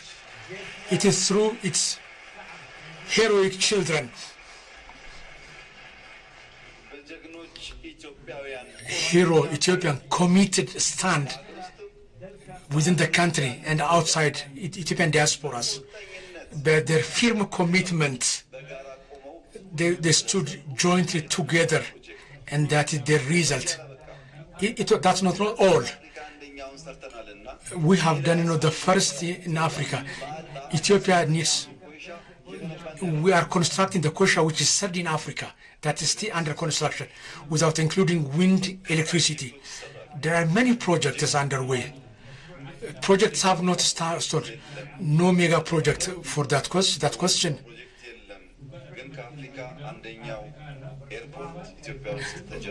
But the first in Africa, the airport project is in Ethiopia. We have started that. We have begun that. This project has never thought and accomplished this big project.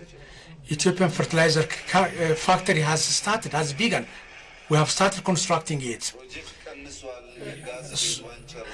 We have completed gas phase 1 and phase 2. We have proceeded to phase 2. In mega projects,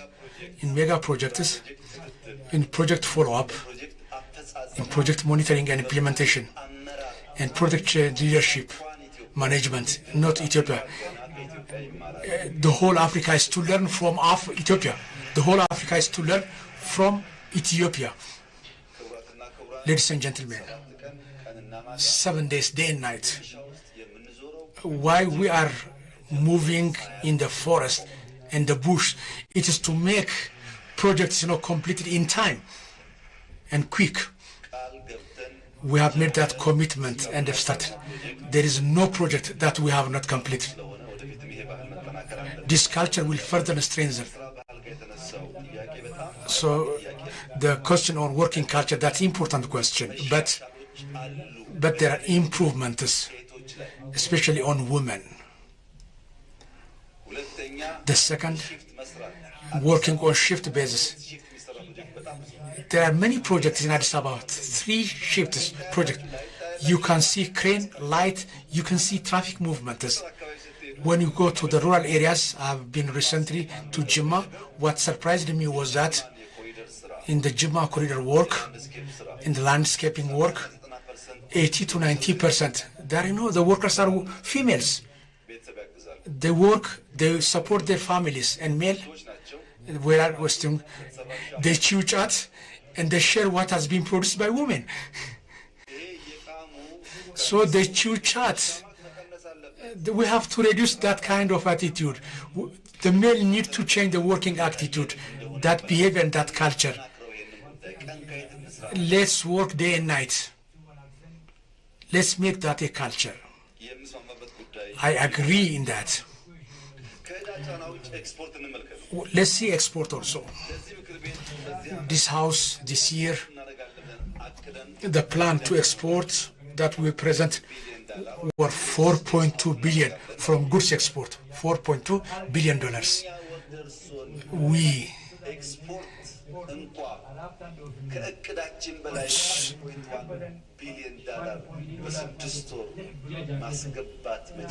We have achieved to make $5.1 billion.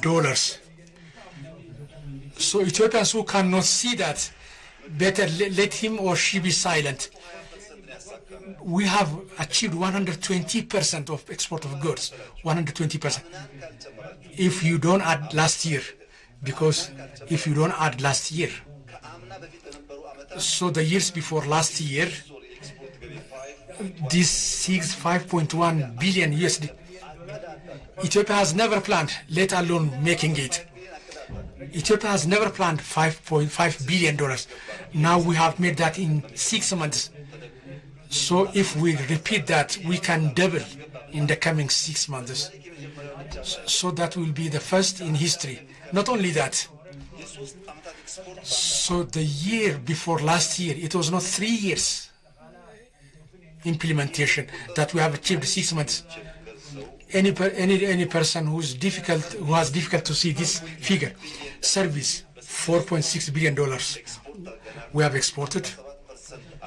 It has grown 17%. Hawala, $4.6 billion. There is 39% increment. Direct investment foreign in the past 2.3 USD billion dollars.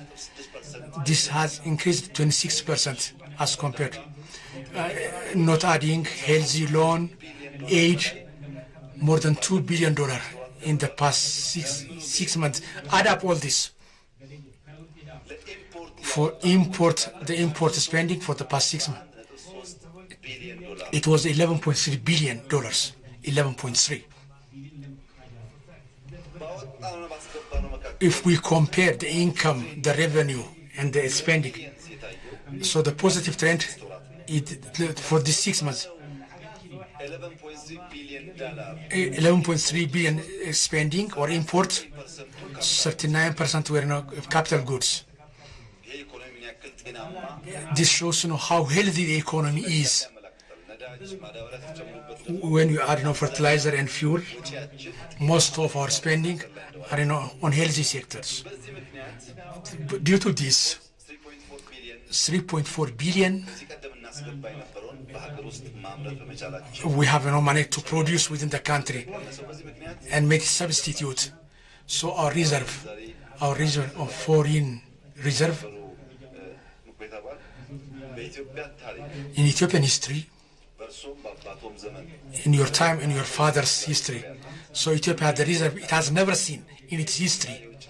So the foreign currency, we have to increase many folds. If you have that wish, I'm by your side. We have to further increase, but don't compare it with the previous years. That's no darkness and light. It's like that. It's like comparing darkness and light. Ethiopian reserve have highly increased. It has improved. We don't say that's enough, but it has made change. So most of economic indicators, so Honorable House, as it is not its final last year of service, as it's successful House compared to the houses, it should be proud and it lift its chest up for its success. It has done a lot. And I see your controlling and follow up from that angle. I feel that you have done better. We have done this, together regarding inflation. There are many concerns. So living cost increasing, so price inflation. Let's discuss by figures and facts. We don't deny the problem. We appreciate the problem, but to solve, we make maximum, utmost efforts to solve it. But we shouldn't multiply the result obtained by 0. 1.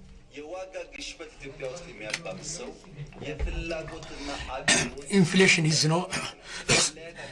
supply and demand, that the distance between these two. To solve that, we have to increase production and productivity. Productivity is increasing in Ethiopia. The second reason is low income. The income of people are very limited. The main obliging areas, as compared to the income, they are not comparable.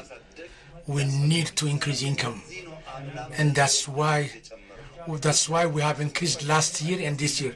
We cannot make salary increment every year. It's because the income is low. The salary is not still enough. As I said earlier, we and me.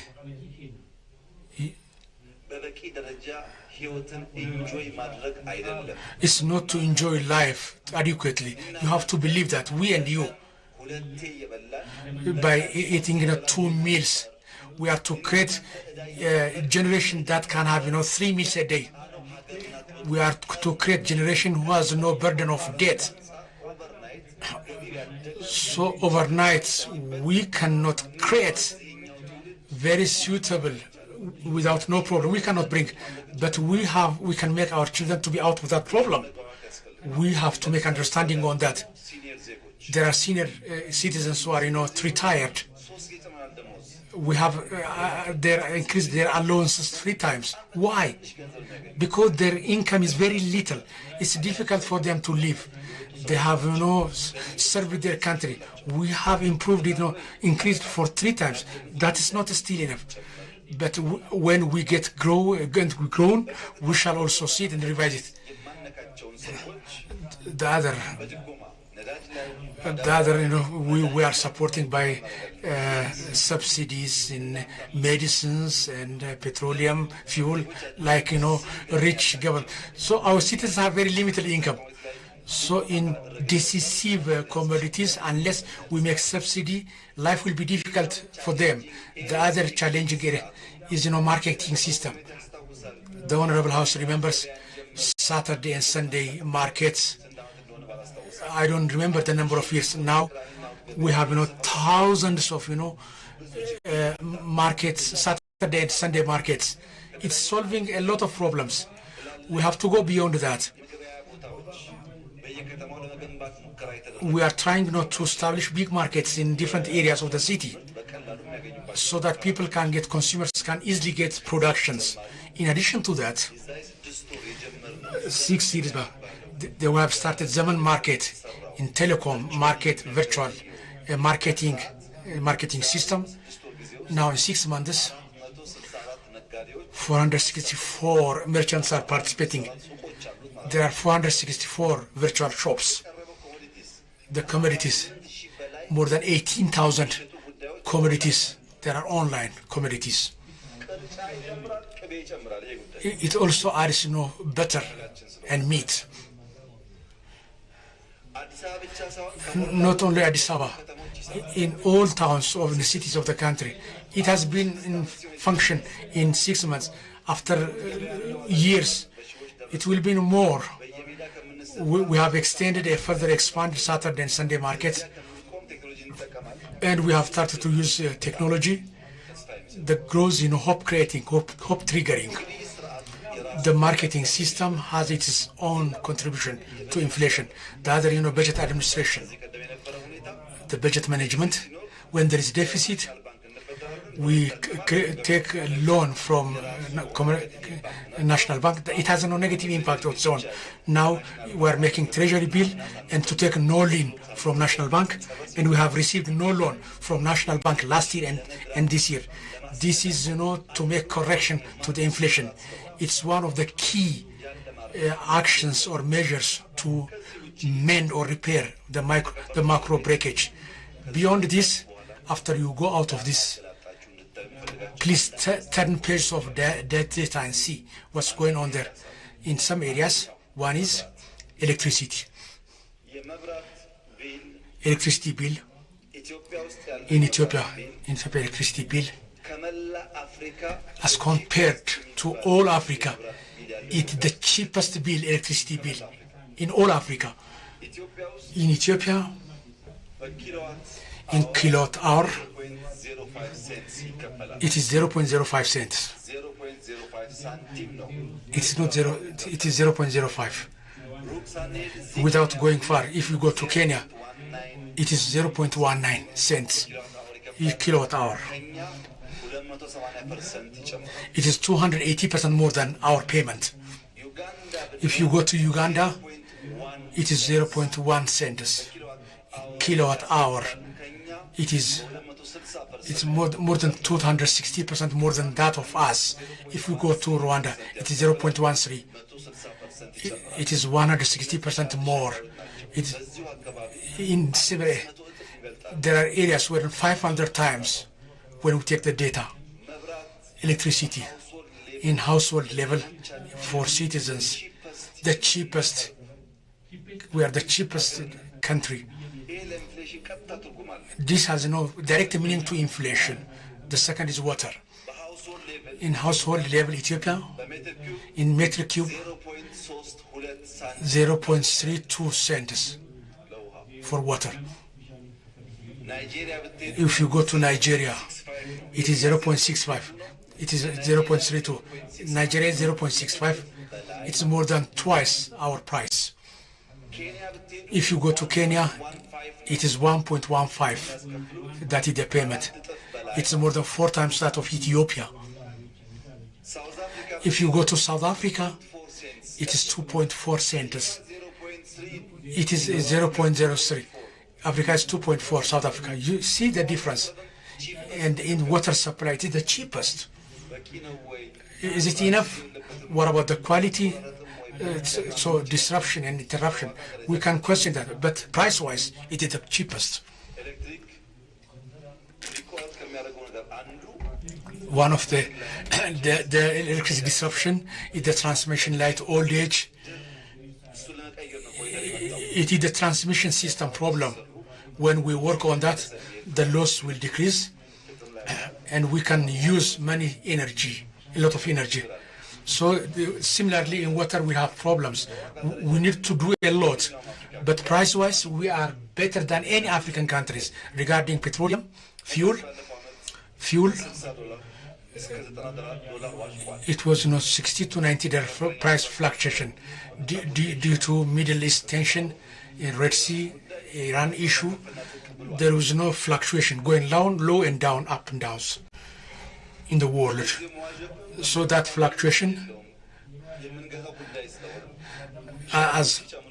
when the sellers increase, it will increase, in fact. When they reduce, it will reduce. So the price changes from time to time. I don't think, as I know in the other world, there is no price change. They post, the price. It will reduce or increase, even in petroleum filling stations, fuel stations. You can see the price, from distance. But in the past 1.5 years, we have changed it 7 times. Past 1.5 years, we have absorbing that burden. So thinking that our people will be affected if we increase every month price-wise. In Djibouti, fuel, petroleum, in Djibouti town, city, it is 269 birr, the legal, the regulation price. If you go, it is 220 birr, Nairobi in Kenya. In Kampala, it is 218, the regulation price. In Addis Ababa, it is 129 birr. You can use every measurement without producing, without having no port, where there is no theft on the way. By subsidy, we are doing far better than our neighbors. We are providing with less price. As I said earlier, the pump, the tractors, they have increased in number. There are more, so the spending increases. So if the line in the queue, you are asking me that, there are greedy people that want us to benefit from this subsidy. We couldn't control them adequately. For example, I have been recently to Amman Mizan, then between Amman and Dima, in few kilometers, I have seen construction of many fuel stations. I did ask the president. Between Amman and Dima, we need coffee processing plants. It is food processing.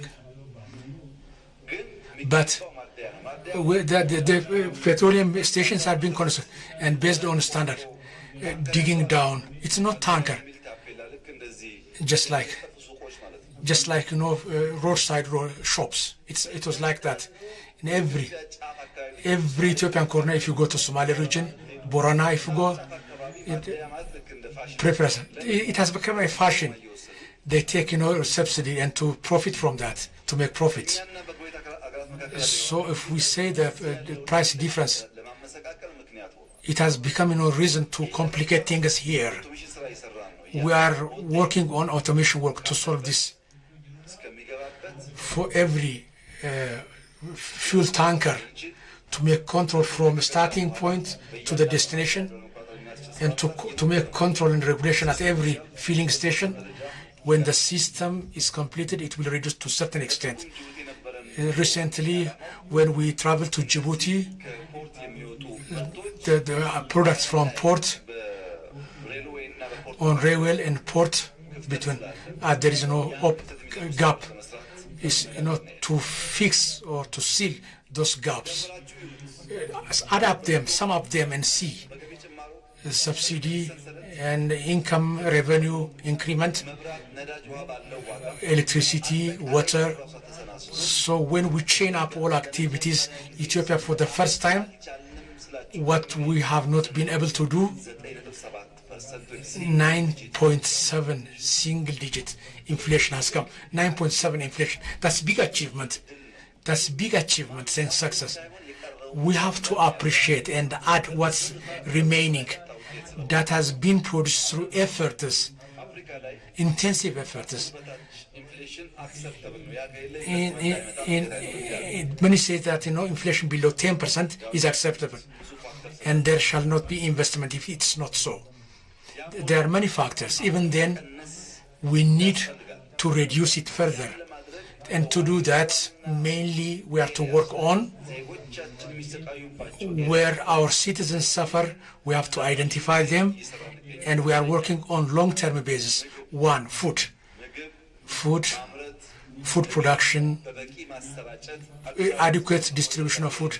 Even in Addis Ababa, in connection with Addis Ababa, there are food courts. So many of them are there in Addis.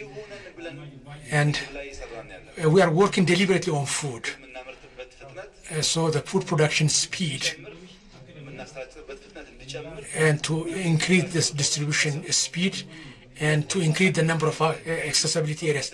The other is house rent is the other problem, housing problems. If we stabilize house rents, that will help many citizens, many workers. The third is transportation. As you remember, when we started gas project in Addis Ababa, to have bus that use gases, but the house can go to Akaki and check it. The bus we have unloaded their engines, and we have brought gas engines, and we are producing that. We didn't have adequate technicians. We didn't have factory for that. And to change the bus from petroleum to gas bus. So for the coming 6 months, we shall complete many of them. And in the coming year, at least in Addis Ababa, and there step by step to regional cities, gas consuming buses that reduce transportation costs, we shall increase their number. The other, school feeding. We need to expand the school feeding. The people cannot send to their children to school due to poverty. The other is improving revenue, income. When we change with the activities we have done, the Ethiopian inflation and soaring living cost will be solved. So the result we have achieved is impressive, and we have left with many activities to do. So we have to scale it and to see it from that perspective. Regarding financial sector,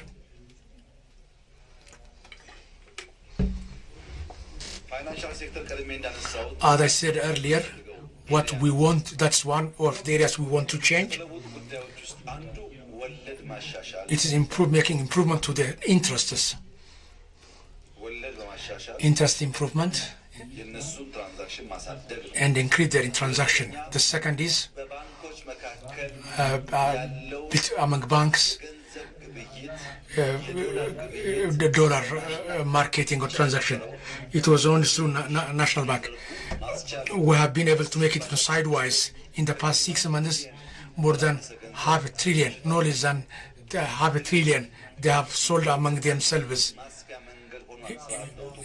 So the change of the system has become to increase. So the money provision has increased more than 10%, saving more than 44% increment. The loan collected, when compared to past years, it has increased 68%. So the loan we have provided, it has increased by 127%. 90% of it has gone to the private sector. This is a big leap. So previously it was going to the development organization. This will energize the finance sector to increase it. It has opened doors to that sectors. It's not only through reports. We have to go and see it in person. If we see their buildings, so you can understand from the look of the buildings how things are going there. All banks are fighting for growth. About opening foreign banks, doesn't it bring problems or affect our banks regarding that question? How do you see? That is the correct concern. In the past 20-13 years, Ethiopian banks were working alone in solo without any competition. So there is no wealth and experience through that. So the wealth has not grown to the required level. Banks, they are not to their levels. Their growing process. Due to lack of competition, there is retardation. Therefore, if foreign banks come in, they will bring capital and technology with them for not only for overall growth, they will also positively contribute to our financing crisis. As Safaricom has, awakened Ethiopian Telecom from where it was sleeping, they will support our banks. So the role they have, for overall finance, it is 5 only to 7%, our banks. But when you go to Kenya, it is 6 to 8% share do they have, because there are foreign banks there. If you go to Nigeria, it is 10 to 12% out of total economy, banks have share. There are many foreign banks in activity, in action there. South Africa, it is 13 to 15% in South Africa. Out of total economy, the bank sector has a share because private banks, because there are no very strong capacity there, including foreign banks. We have to benefit from that chance. Financial deepening is yet to go. We need financial inclusion. And on the other part, to close where knowledge and experience can be got. So that will bring us benefit. So the bank that come from abroad,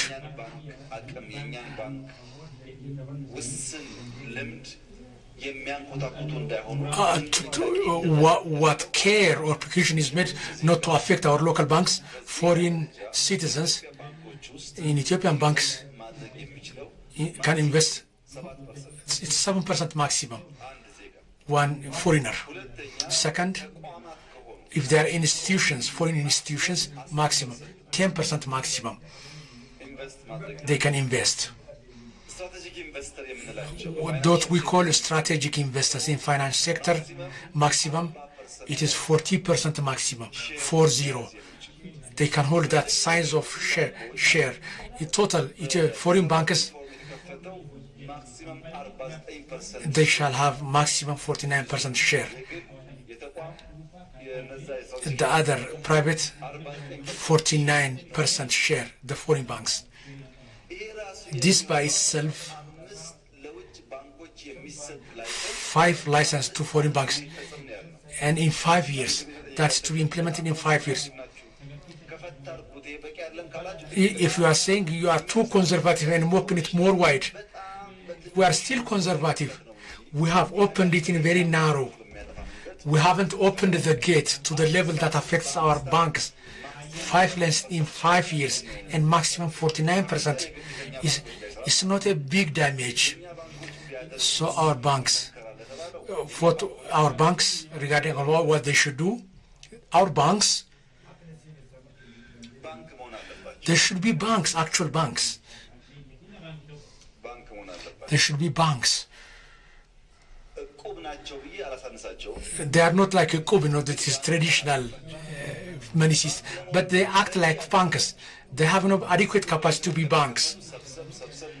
They have to gather and combine themselves and sum up their capitals and become big bankers. They shouldn't be like small ships. 4, 5 strong banks are enough for Ethiopia. As you can see, as it's digital world, as we are to use that, and instead of dispersing them everywhere, it's good to gather them. Otherwise, the competition will be stiff, will be high. As we are to do it carefully, not to damage them, we are to benefit from foreign banks. I don't think that fear will be there. So those who have become banks will not be affected a lot, and others should join with others and combine and make better efforts. Regarding employment opportunity, employment opportunities has cooled down. One person said, no employment has been said. Regarding that, in general, in the past 6 months, 2.6 million people have got employment opportunity. In the past 20 days, 670,000, even more people have got employment. If we add this month, it can be about 3.4 million people employed. When we compared it to previous figures, it was no year's achievement because there are no rural corridors, urban corridors, industry, agriculture, mega projects, mining, especially new free trade zone have been created that this have caused no big opportunities, employment opportunities, foreign employment opportunities also in the past 6 months. If we add this month, more than 350,000 citizens have gotten employment abroad, overseas. Among this, there were no skilled professions also. English, Germany, Saudi Arabia, but due to agreement we have established, people have trained to a certain extent, language. They went through examination and tested, and they will be back to their country after a few years. This was not, an experience in the country before. The third, remote job, virtual job, sitting here, working to foreign banks. We have only started no less than a year. In the past 6 months, more than 20,000 people in Addis Ababa have served, virtually at distance. This is a new window, this new employment opportunity. And with this summing them up in 6 months, 3.6.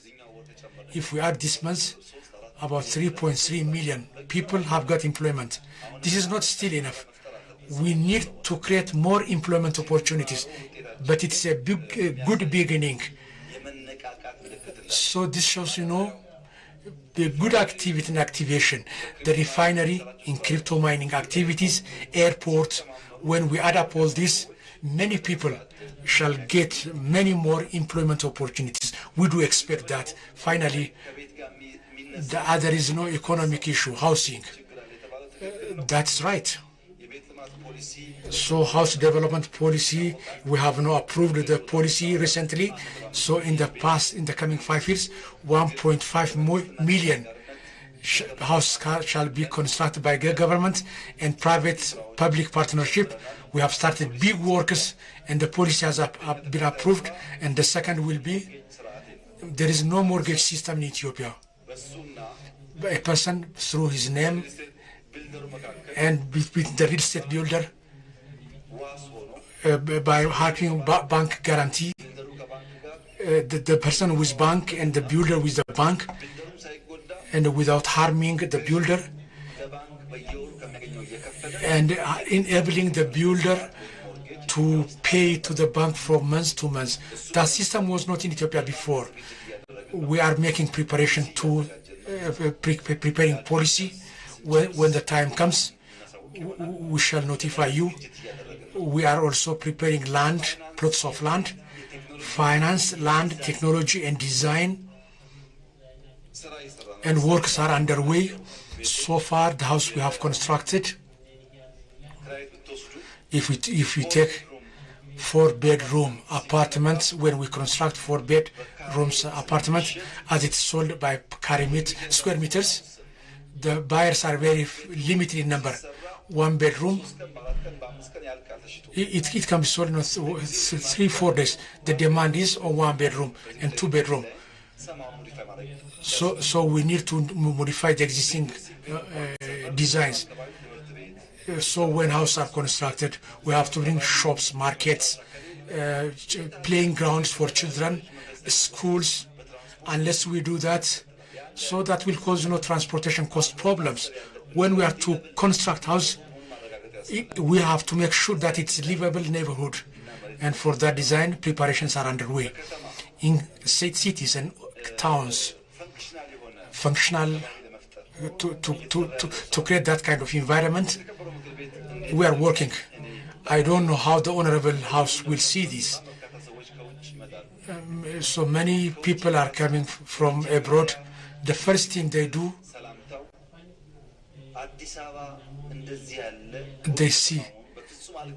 They say that they never expected that Addis Ababa would be so beautiful.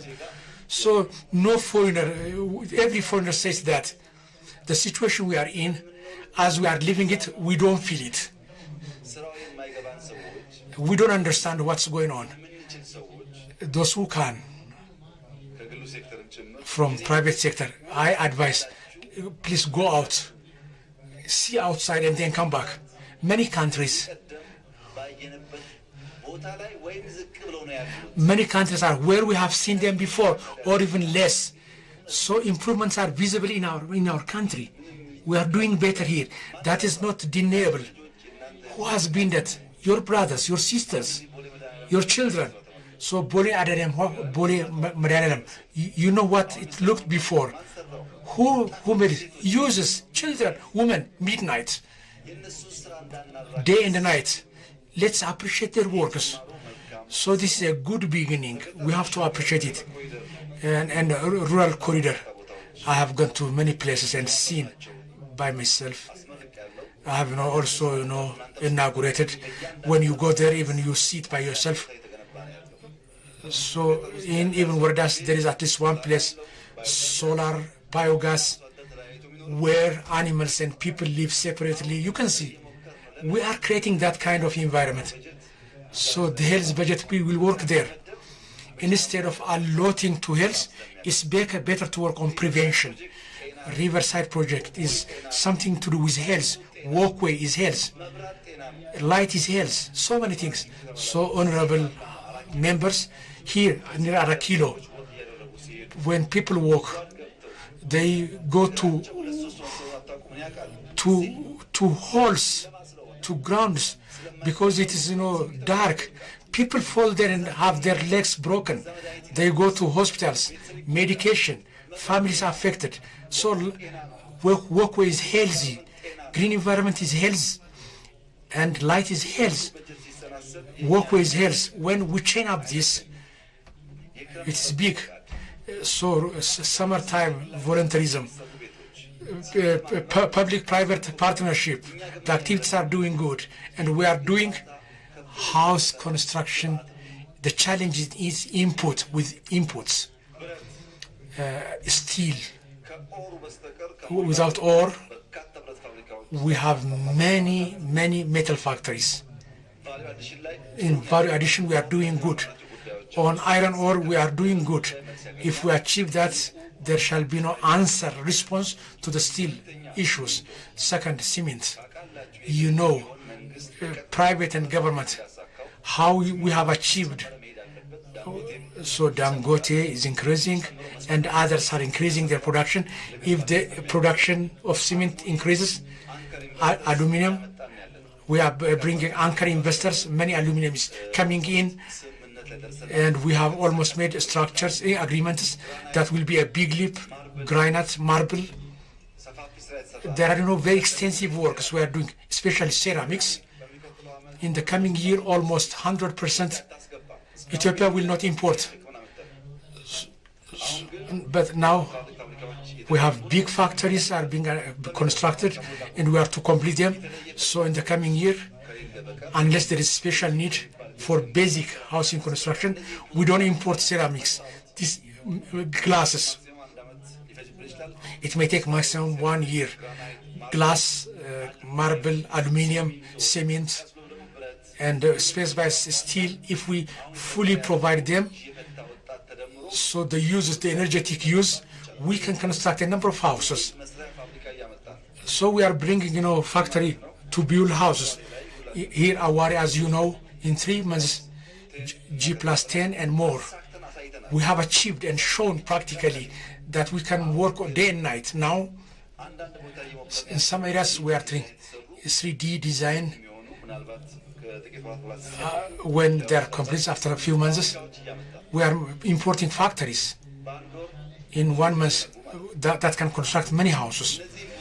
If we have these inputs, if the factory comes, we can expand houses easily. It's possible. More or less, we can. In Africa, fast-growing few countries, at the forefront can be seen is Ethiopia. Is it in Ethiopia? As before,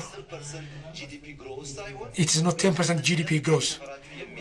Visible growth in every neighborhood by completing projects, by changing the look of the country, by changing the look of countryside and making change to each and every sector. So we are working to take ourselves, drag ourselves out of the abyss we are. In 20, 30 years, unless we grow continuously, we cannot go and free ourselves from the poverty we are in. So what we have started in the coming 10 years, if we aggressively continue with same pace, our children will be free from poverty, aid seeking.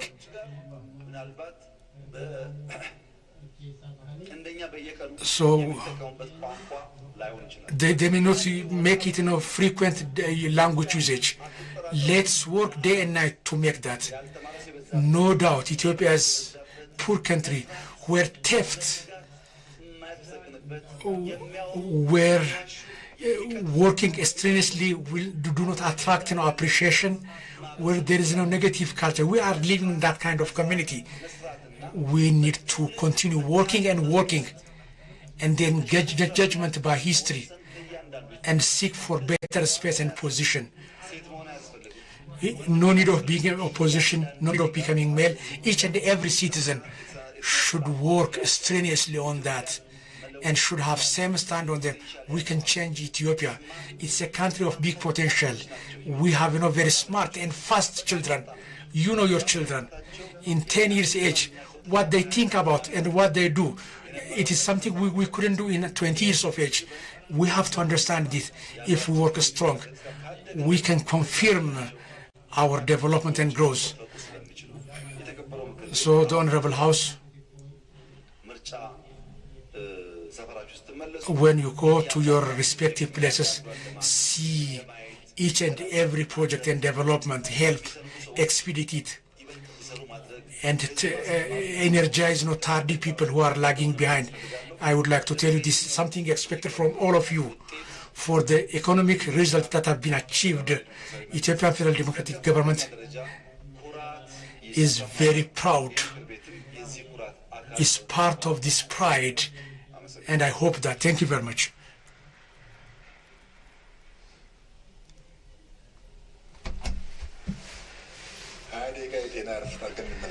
Let's have 20 minutes health break and come back. Health break.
ተነስተን ተመልካቾች እንዴት ውላችኋል? የኢትዮጵያ ብሮድካስቲንግ ኮርፖሬሽን በሁሉም የሚዲያ አማራጮች ወደ እናንተ ሲያደርስ የነበረው በተለይ የተወካዮች ምክር ቤት 5ኛ ዓመት የሥራ ዘመን 10ኛ መደበኛ ጉባኤው እንግዲህ ጠቅላይ ሚኒስትር አብይ አህመድ በተገኙበት የፌደራል መንግስት የ2018 የ6 ወራት አፈጻጸም ላይ ከምክር ቤት አባላት ለተነሳላቸው ጥያቄና ማብራሪያ የመጀመሪያውን ዙር እንግዲህ በተለይ ምላሽ ሲሰጡ ቆይቷል። ሮዚ እንደሰማነው እንዳዳመጥነው በተለይ ደግሞ የ6 ወር አፈጻጸም ላይ ከተወካዮች ምክር ቤት አባላት በርካታ ጥያቄዎች ተነስተው ነበር። ከነዛ መካከል አንደኛው የኢኮኖሚ ዘርፍ ላይ የተነሳ ጥያቄ ነበር። በተለይ ባለፉት አመታት የማክሮ ኢኮኖሚ ስብራቶችን ለመጠገን የተደረጉ እርምጃዎች ነበሩ። እሱ ላይ ባለፉት 6 ወራቶች የኑሮ ውድነትን ለመቀነስ እንዲሁም ደግሞ የሀገሪቱን አጠቃላይ ኢኮኖሚውን ለማሳደግ የተሰሩ ስራዎች ምን ያህል ናቸው የሚለው እንግዲህ የመጀመሪያ ትኩረትን የሳበ ነበር። እኛም እንግዲህ ቀደም ሲል ለተመልካቾች በተወሰነ መልኩ ስናደርሳችሁ ነበር ግምቶቻችንን እና የህዝብ ተወካዮች ምክር ቤት አባላት የሚያነሷቸው ጥያቄዎች ሰፋ ያሉ ናቸው። ከግምቶቻችን እምብዛም የራቁ ግን አለመሆናቸውን ተመልክተናል።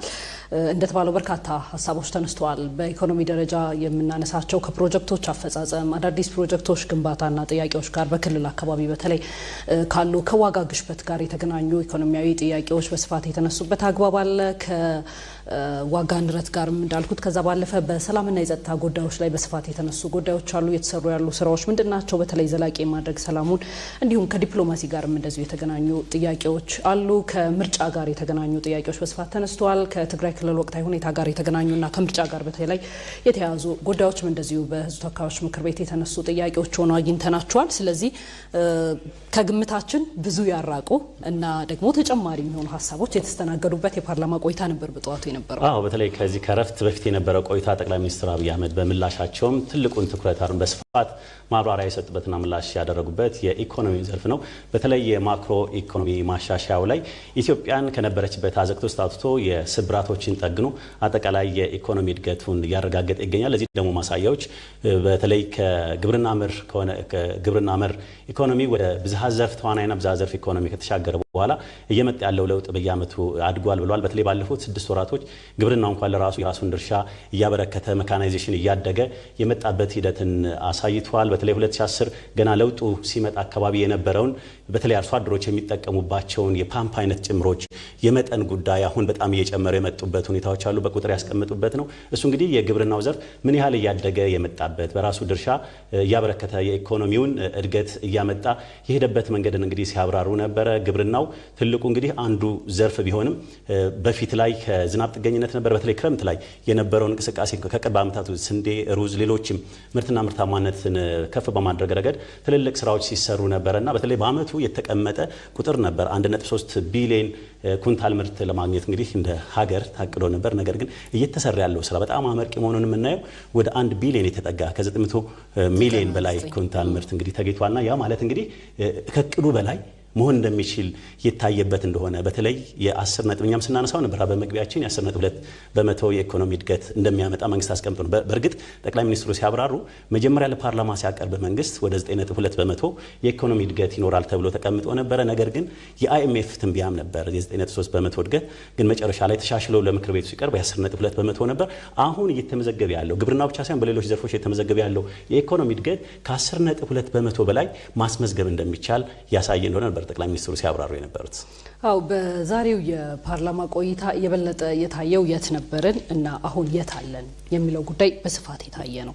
ከለውጡ በፊት የነበሩ የኢትዮጵያ የማክሮ ኢኮኖሚ ቁመናዎች፣ የዲፕሎማሲ ቁመና፣ የአጠቃላይ የምንሰራቸው በተለይ የብዝሃ ዘርፍ ኢኮኖሚው ያለበትን አውድ፣ የስራ እድል ፈጠራው፣ የዳጫናው፣ የዋጋ ንረቱ የነበረበት ሂደት ምን ነበር? ዛሬ ኢትዮጵያ ያንን ሁሉ ተሻግራ የደርሳለች የሚለው አሃዛዊ በሆነ መልኩ በትክክል በደንብ ለኢትዮጵያን በሚገባና ገላጭ በሆነ መንገድ የታየበት የተብራራበት ጉዳይ ሆኖ ነው ያገኘሁት። እኔ በተለይ የባለፉት የኢትዮጵያ ጉዞዎች በደንብ ከመታየቱ አኳያ የመጣንበት ያለው ሂደት ነገን ለትውልድ መስራት የሚለው ላይ በደንብ ትኩረት ያደረገ ስለመሆኑ የተመላከተበት ነው። እንዳሉት ጠቅላይ ሚኒስትሩ በዓለም አቀፍ ደረጃ የወጣቶች ቁጥር ከጊዜ ወደ ጊዜ እየጨመረ ነው። አፍሪካ ቀዳሚውን የሆነውን ቦታ እየያዘች ነው። ያ ደግሞ ኢትዮጵያን መሰል በጣም በርካታ ወጣት ኃይል ያላቸው ሀገራት ደግሞ ወደፊት እንዲመጡ ምክንያት ይሆናል። ስለዚህ ወጣቶች የበለጠ ስራ ይፈልጋሉ። ያንን ስራ ለማመቻቸት የሚያስችሉ ደግሞ ነጋቸውን እንዲዋጁ ለነገ የሚፈልገውን ያህል የሰው ኃይል ወጣት ሆኖ ግን የተማረ የሰለጠነ ክህሎት ያለው አድርጎ ለመስራት ትልቅ ስራዎች መንግስት እያከናወነ ስለመሆኑ ያነሱበት አግባብ አለ። በተለይ ኤአይ ዩኒቨርሲቲ ላይ ያነሱት ነጥብ በቀላሉ የሚወሰድ አይደለም። በዓለም አቀፍ ደረጃ ሁለተኛው ተደርጎ ሊቆጠር የሚችል ዩኒቨርሲቲ ኢትዮጵያ እየተዘጋጀች ነው። ቀድማ መዘጋጀቷን ለነገ መዋጀቷን የሚያሳዩ ስራዎች እየተሰሩ ስለመሆናቸው ያመላከቱበት ሂደት ስለመሆኑ የሚያሳይ ነው። ስለዚህ ኢትዮጵያ ከትናንት ዛሬን ይዛ ግን ለነገዋ እየሰራች መሆኑን በደንብ ያሳየበት ነው። የህፃናት በተለይም ታች early childhood education ተብሎ የሚገለጸው ወይም ደግሞ በታችኛው የትውልድ እርከን ላይ ነገን ሊዋጅ የሚችል እስከ 4 ሚሊዮን የሚሆኑ ህፃናት በቅድመ ትምህርት ቤት እየተሳተፉ ስለመሆናቸው አንስተዋል። እሳቸው ወደ 34000 ያህል ኪንደርጋርተን ወይም ደግሞ የመዋለ ህፃናት ስለመገንባቱ አንስተዋል። ይህ ነገር ነገን ለመስራት የሚደረግ ሩጫ ነው። ኢትዮጵያ ነገ የተሻለ ሆና ለመስራት እንድትገኝ ለማድረግ ነገዋ ላይ ትውልዶቿ ላይ የተሰሩ ያሉ ስራዎች ላይ ማሳያ ነው። ስለዚህ ይህንንም እንዳንዱ አድርገህ ልታነሳው ትችላለህ። ይህንን ማንሳት የፈለኩት አጠቃላይ አውዳቸው የጠቅላይ ሚኒስትሩ ሪፖርት ምን ላይ ትኩረት ያደርጋል የሚለውን ለመነሻነት እንዲጠቅመን ነው። ከዛ ባለፈ የነገን መዋጀት ስንልና ስናነሳ ከኮሪደር ልማት ጋር ያይዘው ያነሱት ነገር አለ። አሁንም ኢትዮጵያ ለነገዋ ስለመዘጋጀቷ የምንገልጽበት መንገድ ከተሜነት የተስፋፋ ነው። በአንድ ከተማ ላይ በሁለት ከተማ ላይ ማዕከል አድርገን የምናባክነው ኃይል ሪሶርስ ወይም ደግሞ ካፒታል ብቻውን በቂ አይሆንም። ለሀገራው አጠቃላይ ሊደርስ የሚችል የከተሜነት ማስፋፋት ስራዎች መከወን አለባቸው። እነዚህ የከተሜነት መስፋፋት ደግሞ ሌላው ዓለም እየተገበራቸው ያሉ ከሌላው ተሞክሮ ወስደን ልንተገብራቸው የምንችላቸው አሁን የኮሪደር ልማት ብለን በከተሞች እየተገነቡ ያሉ ስራዎች አሉ። ከዛ ባሻገር የገጠር ኮሪደር ልማት ላይ እንደምንመለከተው በተለያዩ የሀገሪቱ አካባቢዎች እየተከወነ ነው። የገጠር ሽግግር ብሎ የመደመር መንግስት ሐሳቢ በሚያነሳው መልኩ እየተከወኑ ነው። ስለዚህ እነዚህ ሂደቶች ነገ መገንባቷን መጀመሯን ኢትዮጵያ ለነገ ተሻጋሪ ነገር እየሰጠች ስለመሆኑ የምናነሳበት የምናይበት ነው። ከዛ አውድ ተነስተን ስንመጣ ነው እንግዲህ ግብርናው ላይ የተሰሩ ያሉ ምርታማነት ስራዎችን ልናነሳ የምንችለው።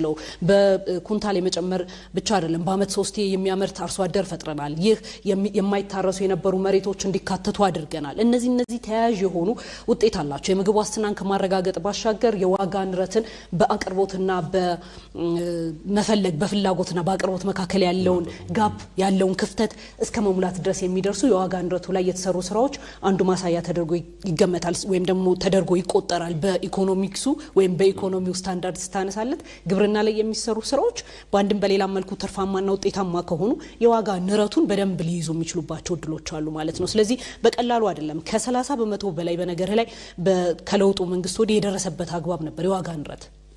ይህንን ወደ ሲንግል አሃዝ ማውረድ ማለት ከ9.7% አካባቢ ማድረስ ማለት ጥቅል የዋጋ ንረቱን በብዙ መልኩ ሊሰራ የሚችል ጉዳይ ነው። ስለዚህ ኢኮኖሚው የማክሮ ኢኮኖሚን ጉዳይ ስናነሳ ሰለሞን ቅድም እንዳልከው ከግብርናው ባሻገር የዳጫናው ላይ ልናነሳ እንችላለን።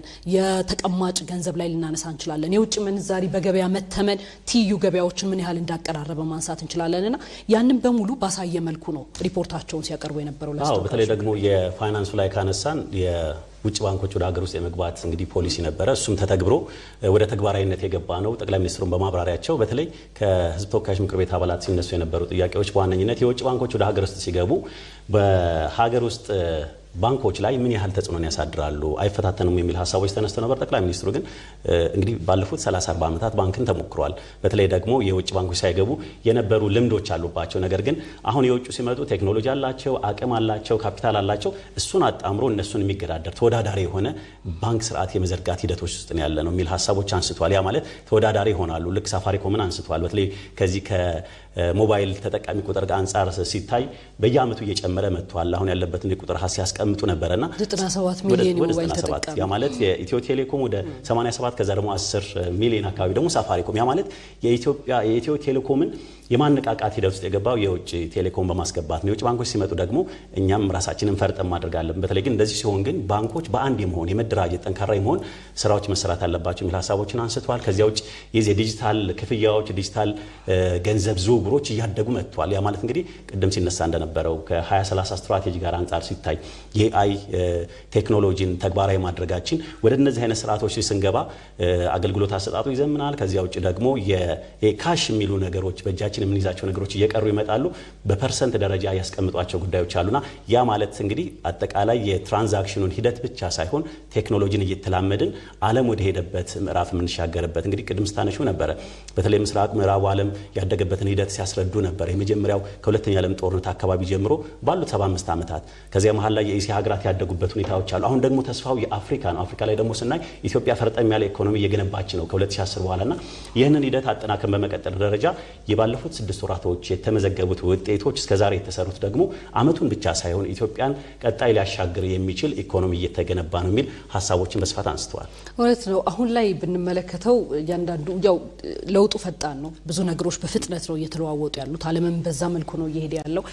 አብዛኞቻችን በኪሳችን ውስጥ ገብተን ገንዘብ ይዘን ማንወጣባቸው ጊዜያቶች ለማስተዋወስ ሩቅ እየሆነ ነው። ምክንያቱም ካለ ገንዘብ የማይንቀሳቀስ ማህበረሰብ ነበረ ከጥቂት ዓመታት 3-4 ዓመታት በፊት። አሁን ላይ የመጣውን ለውጥ ስንመለከተው ገንዘብ አልባ በበጎ መልኩ ዲጂታል በሆነ መልኩ የሚያስቀምጥ ማህበረሰብ ፈጥረናል። ይህ ማህበረሰብ የተፈጠረው ደግሞ ቀደም ሲል እንዳልከው የፋይናንስ ስርዓቱ ላይ የተከወኑ ስራዎች ናቸው። የፋይናንስ ስርዓቱ ላይ ሰፊ የሪፎርም ስራዎች ተሰርተዋል። ለምሳሌ አንዳንዶች ያስፈልጉን የነበሩ ነገር ግን የሌሉን እንደ ካፒታል ማርኬት አይነት ግብይቶች ኢትዮጵያ ለዘመናት ያስፈልጓት የነበሩ ገንዘብ የሌለውንና ሀሳብ ያለውን አንድ ላይ ሊያገናኙ የሚችሉ ሀሳቦች የሚሸመቱበትን አይነት የካፒታል ገበያ ስርዓት ኢትዮጵያ ሳትተገብር ረጅም ዓመታትን ቆይታለች። ስለዚህ ያ ባለመተግበሩ ምክንያት ሀሳብ ያላቸው ወጣቶች ስታርታፕ ብለን አሁን የምናነሳቸው የስራ ፈጣሪዎች ሁሉ እድሉን ሳያገኙት የፋይናንስ አቅርቦቱን ሳያገኙ ለረጅም ጊዜ ዘልቀዋል። ስለዚህ እንደነ ካፒታል ማርኬት ያሉ ያስፈልጉን ነገር ግን የሌሉን ተቋማት ፋይናንስ ሪፎርሙ ላይ በመምጣቱ የመጡ ናቸው። ሌሎቹ ደግሞ ማሻሻያ የሚያስፈልጋቸው በርካቶች በፋይናንስ ስርዓቱ ውስጥ ተካተው ሊተገበሩ ይገባል የተባሉ ማሻሻያዎችም እንደዚሁ እንዲመጡ እንዲከወኑ የተደረጉበት ነው። ስለዚህ የፋይናንስ ስርዓቱ ላይ በመላው ስንመለከት የልማት አጋሮች ተብለው የሚታሰቡ ጭምር የልማት ድጋፍ የማድረጉን በ5 እጥፍ እንዲያድግ በኢትዮጵያ ያደረገበት የፋይናንስ መዋቅሩ ላይ የተደረጉ ያሉ ስራዎች፣ የፖሊሲ ማሻሻያዎች፣ የውጭ ምንዛሪ ገበያ ትይዩ ያለውን ችግር እንዲፈታ ያስቻሉ የውጭ ምንዛሪ አስተዳደር ስርዓቶችን በፖሊሲ መደገፉ፣ የብሔራዊ ባንክ ትልልቅ ሪፎርሞች መከናወናቸው እና የመንግስት የበጀት ዲፊዚቱን ቀደም ሲል እንዳሉት ጠቅላይ ሚኒስትሩ ማለት ነው የበጀት ጉድለቱን ከብሔራዊ ባንክ ሳይበደር መዝለቁ ፋይናንስ ላይ ከተደረጉ ሪፎርሞች ውስጥ አብሮ ሊካተት ሊነሳ በጉልህ ሊጠቀስ የሚችል ነው። ስለዚህ የፋይናንስ ስርዓቱ ከአውቶሜሽን ጋር ከዲጂታላይዜሽን ጋር አንድ ላይ ተባብሮ ያመጣውን ለውጥ ብትመለከት አሁን ላይ በሀገሪቱ በትልቁ የገንዘብ ዝውውር እየተደረገበት ያለው የዲጂታል እስኪሆን ደርሷል። ገንዘብ አውጥተህ በእጅ ገንዘብን ቆጥሮ በካሽ ከመገበያየት ይልቅ በዲጂታል እየተደረገው ያለው እንቅስቃሴ ሰፊ ለውጥ እንዲያመጣ አድርጓል እንደ ሀገር። እንግዲህ እነዚህ የፋይናንስ ስርዓቶች አሁን ላይ የመጡ ሪፎርሞች ብዙ ሀገሪቱን እንዳስኬዷት ጠቁመዋል። በፋይናንሱ አነሳን። በኢኮኖሚ ዘርፍ አንዱ አድርገን ደግሞ ልንጠቅሰው የምንችለው የኢንዱስትሪ ጉዳይ ነው። የኢንዱስትሪ ጉዳይ ጠቅላይ ሚኒስትሩን በሪፖርታቸው እንደጠቀሱት በጣም ትልልቅ የሚባሉ እኛም ቀደም ሲል ስናነሳቸው የነበሩ በተለይ ማለት ነው አሁን ሜጋ ብለን ከምንጠቅሳቸው ፕሮጀክቶች ውስጥ አንዳንዶቹም ያሉበት አይነት የማኒፋክቸር አምራች ኢንዱስትሪዎች ወደ ሀገር ውስጥ እንዲገቡ ተደርገዋል። ይህ በግል ደረጃ ለምሳሌ በጣም በርካታ የሚባሉ የኢትዮጵያ ኢንቨስትመንቶችን ብንመለከት ከዚህ ቀደም ሰለሞን ይደረጉ የነበሩት በአንድ ላይ በጀማ የሚመጡ የኢንቨስትመንት እድሎችን ፍቃዶችን ትሰጣለህ፣ እድሎችን ታመቻቻለህ። ነገር ግን በትክክል ኢንቨስት የሚያደርጉት በጣም ጥቂቶቹ ናቸው። ሌሎቹ ለተለያዩ ህገወጥ ለሆኑ ጉዳዮች ሲጠቀሙባቸው ኖረዋል። አሁን ግን አቅም ያላቸውን፣ ችሎታ ያላቸውን፣ ገንዘብ ያላቸውን፣ ፋይናንሱ ያላቸውን በቀጥታ የማገናኘት እነዛ ደግሞ መተው ኢንቨስት የማድረግ እንዲያደርጉ ሎቢ የማድረግ ግፊት የማድረግ ለነሱ የተመቻቹ አሰራሮችን በአግባቡ የመተግበር ስራዎች ቀደም ሲል እንዳሉ ከቶዮም አሁን ደግሞ ጠቅላይ ሚኒስትሩ በሪፖርታቸው እንዳካተቱት ወደ 5 ትልልቅ የሚባሉ የዓለም አቀፍ የሶላር ኩባንያ አምራቾች መተው እንዲያመርቱ አድርጓል። እነ ጂሲኤልን የመሰሉ ኩባንያዎች እነ ዳንጎቴን የመሰሉ እንዲያስፋፉ አድርጓል። ስለዚህ ኢንዱስትሪው መዋቅራዊ ሽግግሩ እየመጣ ስለመሆኑ ማመላካች ተደርጎ የሚቆጠረው በፎሪን ዳይሬክት ኢንቨስትመንት ወይም ደግሞ በቀጥታ ከውጭ የሚመጡ ኢንቨስትመንቶች እያመጡ ያሉት ለውጥ አበረታች መሆኑን የታየበት ማለት ነው። በተለይ ደግሞ ከማዕድን ዘርፍ ጋር ከብረት ጋር ከሲሚንቶ ጋር በአጠቃላይ ደግሞ የኢንዱስትሪ አምራች ኢንዱስትሪዎች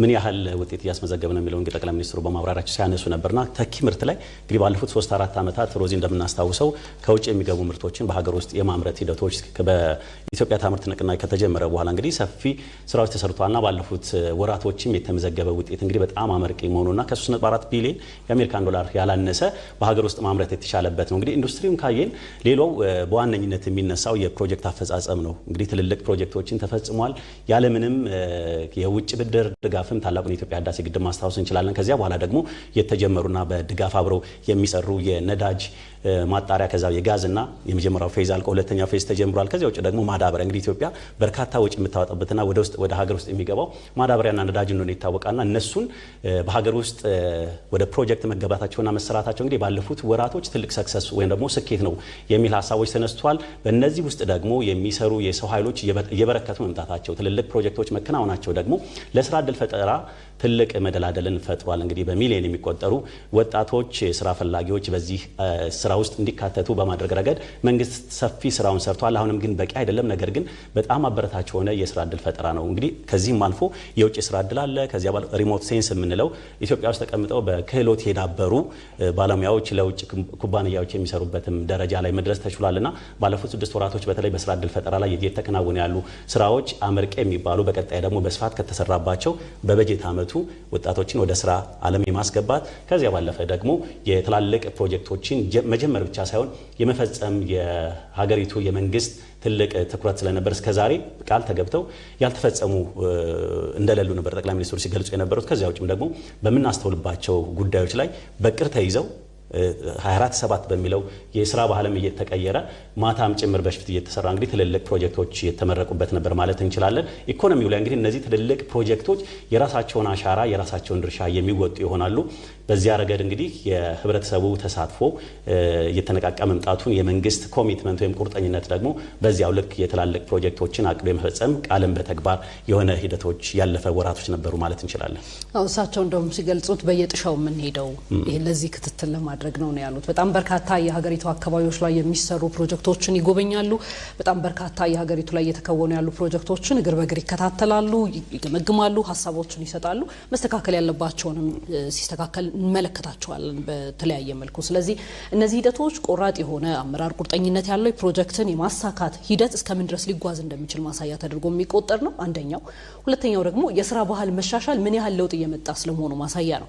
በየመንገዶቻችን ስንሄድ በክልልም በከተማ በአዲስ አበባ ለሊት መብራት በርቶ ብዙ የሚሰሩ እጆች እያየን ነው። ይህ የባህል ለውጥ ነው፣ በቀላሉ የሚታይ አይደለም። 24/7 በሺፍት መስራቶች ለውጥ ማምጣት መቻልን ከስር ከመሰረቱ የስራ ባህልን እያሻሻሉ መሄድ መቻሉን የሚያመላክቱ ጉዳዮች ናቸው። እነዚህ ደግሞ በብዙ የስራ ዕድል የሚፈጥሩ ትልልቅ ፕሮጀክቶች የሚከናወኑት ጎን ለጎን የኢትዮጵያን ወጣቶች ሀሳቦቻቸውን፣ እውቀቶቻቸውን፣ እጆቻቸውን ለልማት እንዲያውሉ የሚያስችልበት አውድ እንዲፈጠር ያደርጋል። ምክንያቱም ኢትዮጵያ ታላቁ የኢትዮጵያ ህዳሴ ግድብን ጠቅላይ ሚኒስትሩም እንዳሉት በርካቶች ከመቀነታቸው ከፍለው ዋጋ ከፍለው ካለምንም ብድር ካለማንም እርዳታ ኢትዮጵያውያን በቆራጥነት ይህንን ግድብ አቁመውታል። ምሳሌ ነው ግን ያደረጉት አቁመው በቃን አላሉም። ሌላ ነገር አንሰራም አላሉም። ለነገ ሌሎች ሜጋ ትልልቅ የሚባሉ ከአንድ ወደ ብዙ ሜጋ ፕሮጀክቶች የተሻገረች ሀገር ሆናለች። ስለዚህ ኢትዮጵያ በዚህ ልዕልናዋ በዚህ ሂደቷ የምትቀጥል ከሆነ በበርካታ ፕሮጀክቶች ውስጥ ቶሎ የመፈጸም አቅሟን እያሳደገች አብራ ደግሞ የስራ ዕድል እየፈጠረች የምትንቀሳቀስበትና በዓለም የዲፕሎማሲ መድረክ ላይም ደግሞ ተደራዳሪነቷ የበለጠ የጎላ እንዲሄድ ለማድረግ የሚያስችል ዕድል የሚፈጠርበት ነው። እንግዲህ በሪፖርታቸው በደንብ ስንመለከተው ገረሜታን ያጫሩ በደንብ የተሰራባቸው ጉዳዮችን ተመልክተናል። ለምሳሌ የኤክስፖርቱን ብንመለከት እጅግ የሚያስደንቅ ውጤት የተገኘበት ነው። ወደ 5.1 ቢሊዮን ዶላር ማለት በ120 በመቶ ወደ 4 ቢሊዮን ዶላርና ከዛ በላይ ከፍ ያለ አቅደክ ከ120% መፈጸም መቻል በተለይ በኤክስፖርት ረገድ በጣም ወደ ኋላ የነበረችን ሀገር እና ግብርና ላይ ብቻ መሰረት ያደረጉ ቁሶችን ወይም ደግሞ መሰረት ያደረጉ ሰብሎች ላይ ብቻ ትኩረት ያደረገችን ሀገር አሁን ከማዕድንም ጋር በተገናኘ የማዕድን ዘርፉም ወደፊት መምጣቱና የማዕድን ዘርፉም አንዱ ለዚህ ለኤክስፖርቱ ትልቅ ግብአት መሆኑ ሽግግሮቹ በግብርና ውስጥ ያሉ ስለመሆናቸው ታያለ። ለምሳሌ በሰብል ላይ ብቻ ትኩረት ያደረገ የግብርና ኤክስፖርታችን ከነበረበት አሁን ወደ ተለያዩ ወደ ፍራፍሬ አቮካዶን ብናነሳ ለምሳሌ በአፍሪካ ትልቁ ኤክስፖርት የምታደርግ ሀገር ሆናለች። 2.5 ቢሊዮን ዶላር ቡና ላይ ብቻ መሰረት ያደረገ ኤክስፖርት እያገኘን ነው። ምንን ያሳያል? ቀደም ሲል እንዳልነው የዚህ የኢንዱስትሪ ሽግግሩን እየመራው ነው መዋቅራዊ ሽግግር ያልነውን ያህል ቡና፣ ፍራፍሬ፣ ሌማት ስራዎች እያልን ስንመጣ ደግሞ ግብርና በውስጡ እያደረገ ያለውን መዋቅራዊ ሽግግርን አብረ ልታየው የምችለው ስብጥርም ጭምር ነው። እንግዲህ ከረፍት በኋላ እንግዲህ ጠቅላይ ሚኒስትር አብይ አህመድ ለህዝብ ተወካዮች ምክር ቤት አባላት ባደረጉት ንግግር ወይም ደግሞ ምላሽና ማብራሪያ ላይ በተለይ ኢኮኖሚው ላይ ሰፊ ማብራሪያዎችን ሰጥተዋል። አሁን ከረፍት በኋላ ደግሞ በዋነኝነት ከፖለቲካ ዲፕሎማሲና ሌሎች ጉዳዮች ቀሪ ጉዳዮች ላይ ማብራሪያና ምላሽ ይሰጣሉ ተብሎ ይጠበቃል። ሰለሞን አበጋዝና ሮዛ መኮንን ነበር። ቀጥታ ስርጭቱን ተከታተሉ።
እረፍት በኋላ ያለውን ፕሮግራም እንጀምራለን። ክቡር ጠቅላይ ሚኒስትር ቀሪ ምላሽና ማብራሪያ እንዲሰጡ እንሰጣለሁ። His Excellency Prime Minister shall be given an opportunity to complete the remaining. Thank you, Honorable Speaker. Earlier, I tried not to talk on the economic part. Now the second core issue is, peace, social and political issues. I will try to see them. Many members have no time again raised conflict about peace stabilization, national interest, and joint stand as people and as country. That's important question and concern. I would like to speak on what is the cause and what has been done. I will try to see, to a certain extent, in Ethiopia, lack of peace. So if we are to make conflict, turn by turn, the reason that has put us into that is, the first reason is an early experience that has never detached from us, and the move to solve each and everything by force. It is that kind of practice and culture. When husband and wife go to conflict, father and child, and when neighbors go into conflict, using force, solving problems through force, not giving priority to dialogue and discussion. That's one of the problems that we inherited from the past. The second reason is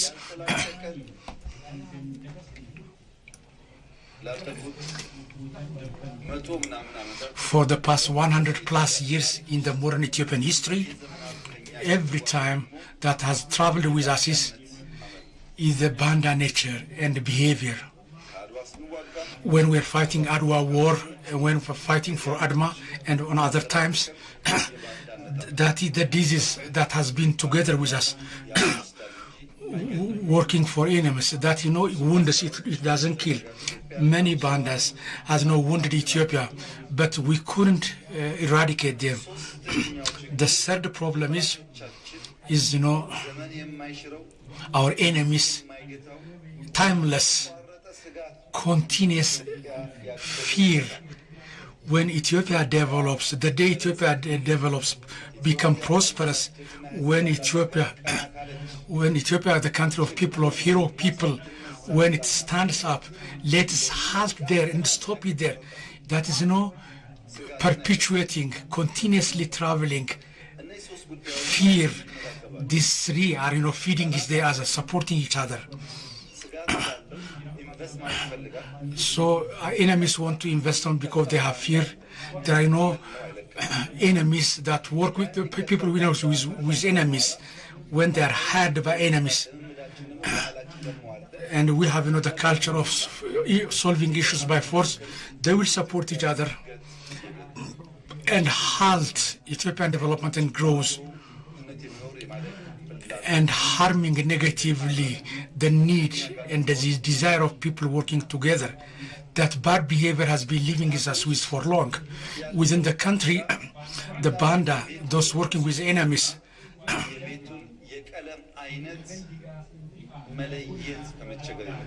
so it is a problem of identifying the pole and the color of the house.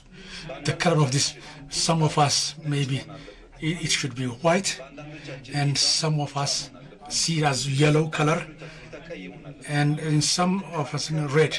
We can argue on that, on the color of the wall of this house.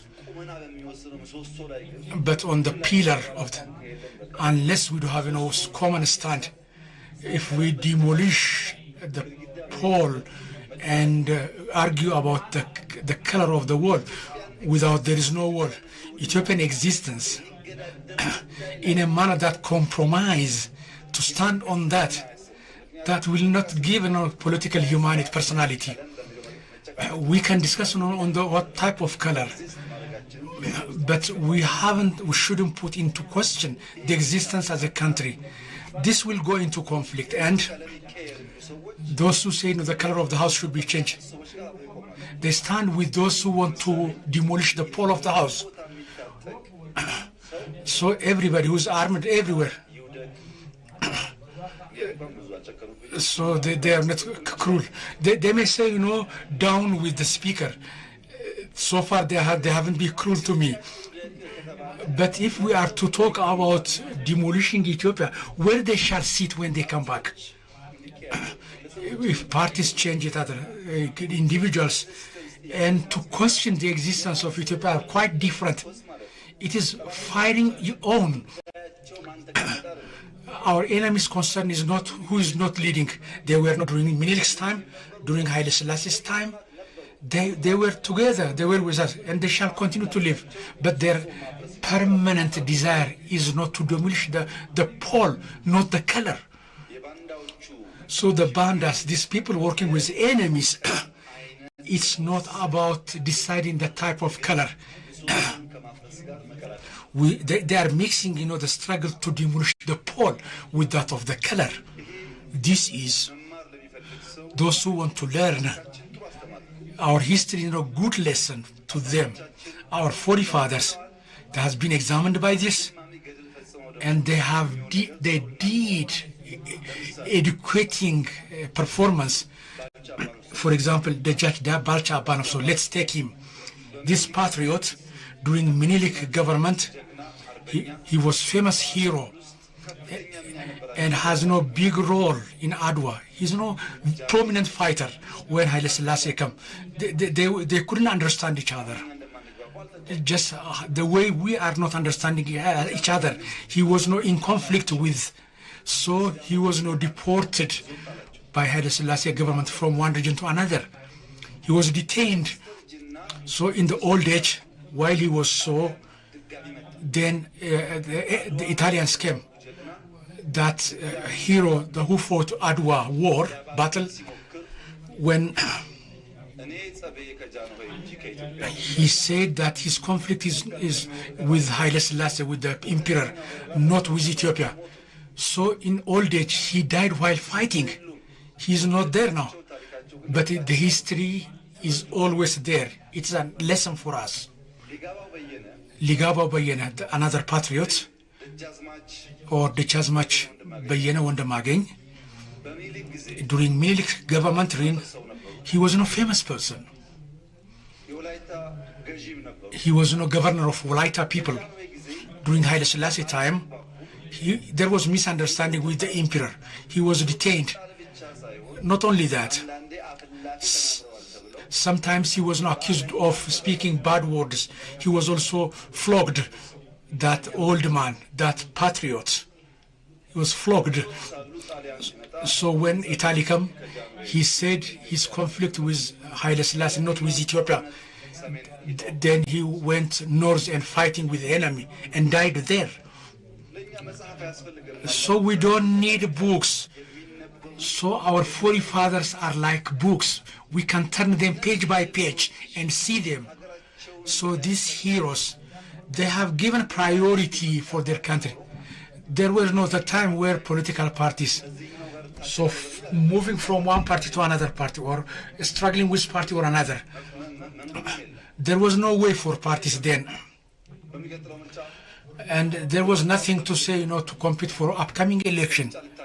And let's tolerate for election. There was no election then.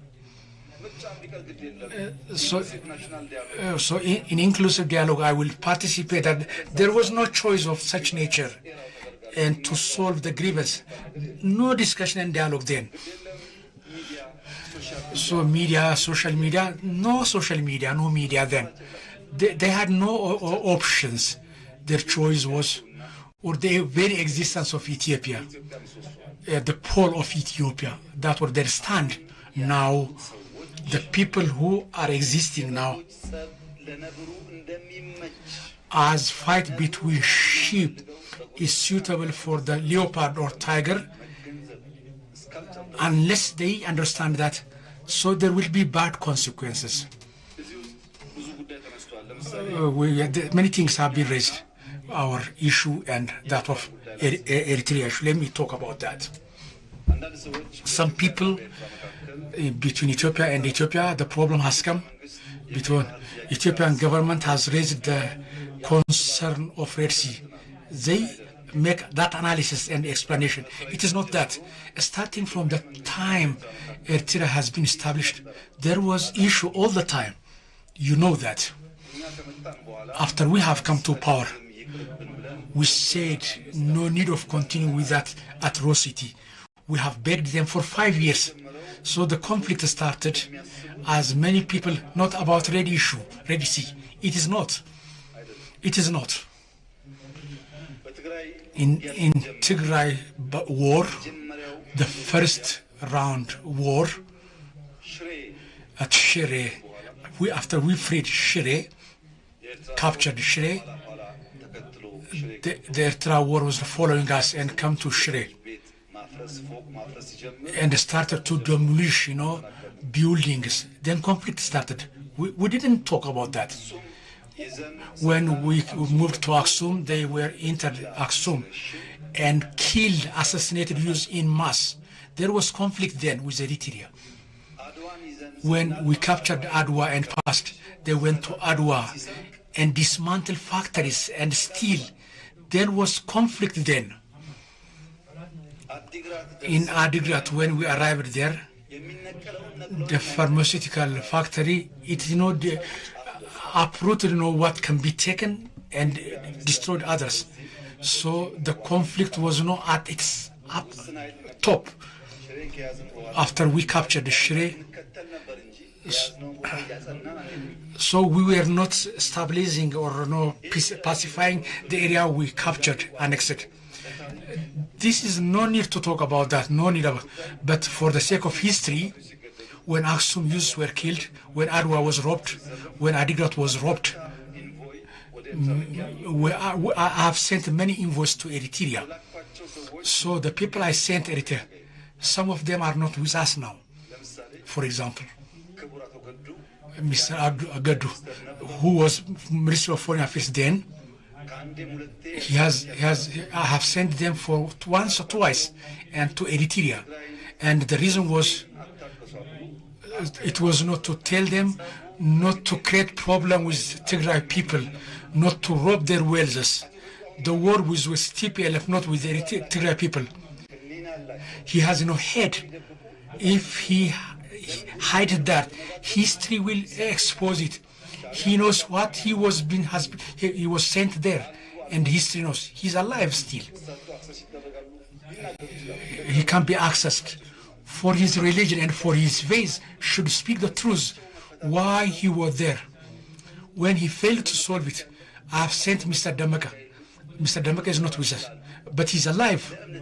For his religion and faith, he may ask that and tell why he was there. There are two or three other people whom I served there. When we are not close to Makale, we declared a 3 days ultimatum. Many people didn't understand the secret. When we moved from Shire, they replaced us, and in fear of that, they may damage Makale. If you are to say that we go beyond the Wikro, then we will fight with you. We warned them. We put force there and then went into Makale. This conflict has further momentum, and we signed Pretoria Agreement. Why, before TPLF is destroyed, how signature can come? That intensified the conflict with Eritrea. So with this force, some TPLF are now working to dismantle Ethiopia. They are working with them. So is it this government or TPLF who is working for the benefit of Tigray people? Who is that? TPLF or Ethiopian government? Who is that? We have to ask that question. Today there are many emotions and propaganda, many lies are there, but tomorrow history will expose it, will uncover it. People may cover truths for a certain period. They cannot demolish truths. When we were signing Pretoria, we were 1 day away from capturing Makale. We won the war. But we thought that going into Mekelle, that's not a victory. If we are not to protect our people, it will be robbed and affected by enemies. We decided to stop it.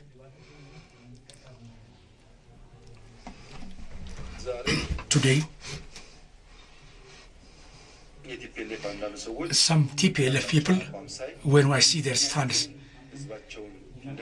I understand how far, how deep they hate their people. I said it before, and I will repeat it now. We have the truth with us, as we wish to genuinely serve our people. Whether the activists or social media talk about that, but the true judge will see it. Nobody can defeat us. TPLF, we were not protecting Tigray people from Shabia. What TPLF did in Amhara region, that's very shameful. It has demolished factories, burnt down schools, robbed banks. Ethiopian Defense Force, we were in Mekelle alone, without Shabia and TPLF there. We have demolished no single house in Mekelle. You can't find. But TPLF, when coming to Amhara region, for history that will soon change, it was unnecessary, right? So this kind of behavior that doesn't bring Ethiopia at the forefront for the sake of temporary soundbite and media consumption, the political personality will backfire and affect our people. So with eyeglass of history, as we have said, that will discussed by history in the future. History is impartial. What kind of political personality is being built? Demagogue, whites call it. It is a political character. Demagogue character is when they come to political leadership, they give priority to emotion, not reason. For example, how to solve the Walkite issue. After we agreed to solve it by constitution, they have signed that agreement.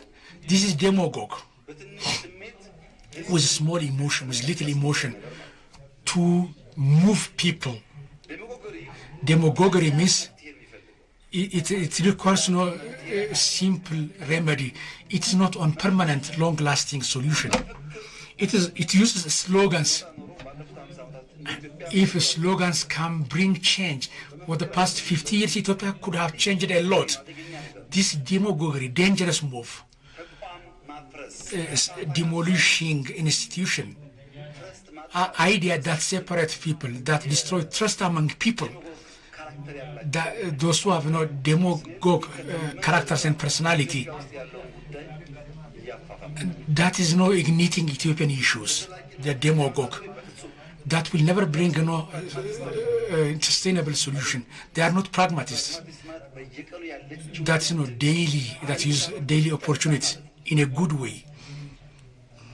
For example, one brother of me, the house Byung, it's built only for wealthy people, he said. Did I construct house at Awari for rich people? No. This is demagogue. This is to take only the top of the source. This is bad character. It's bad to deny facts. So we have seen on the TV changing the house and living condition of people in the countryside. They were not rich people.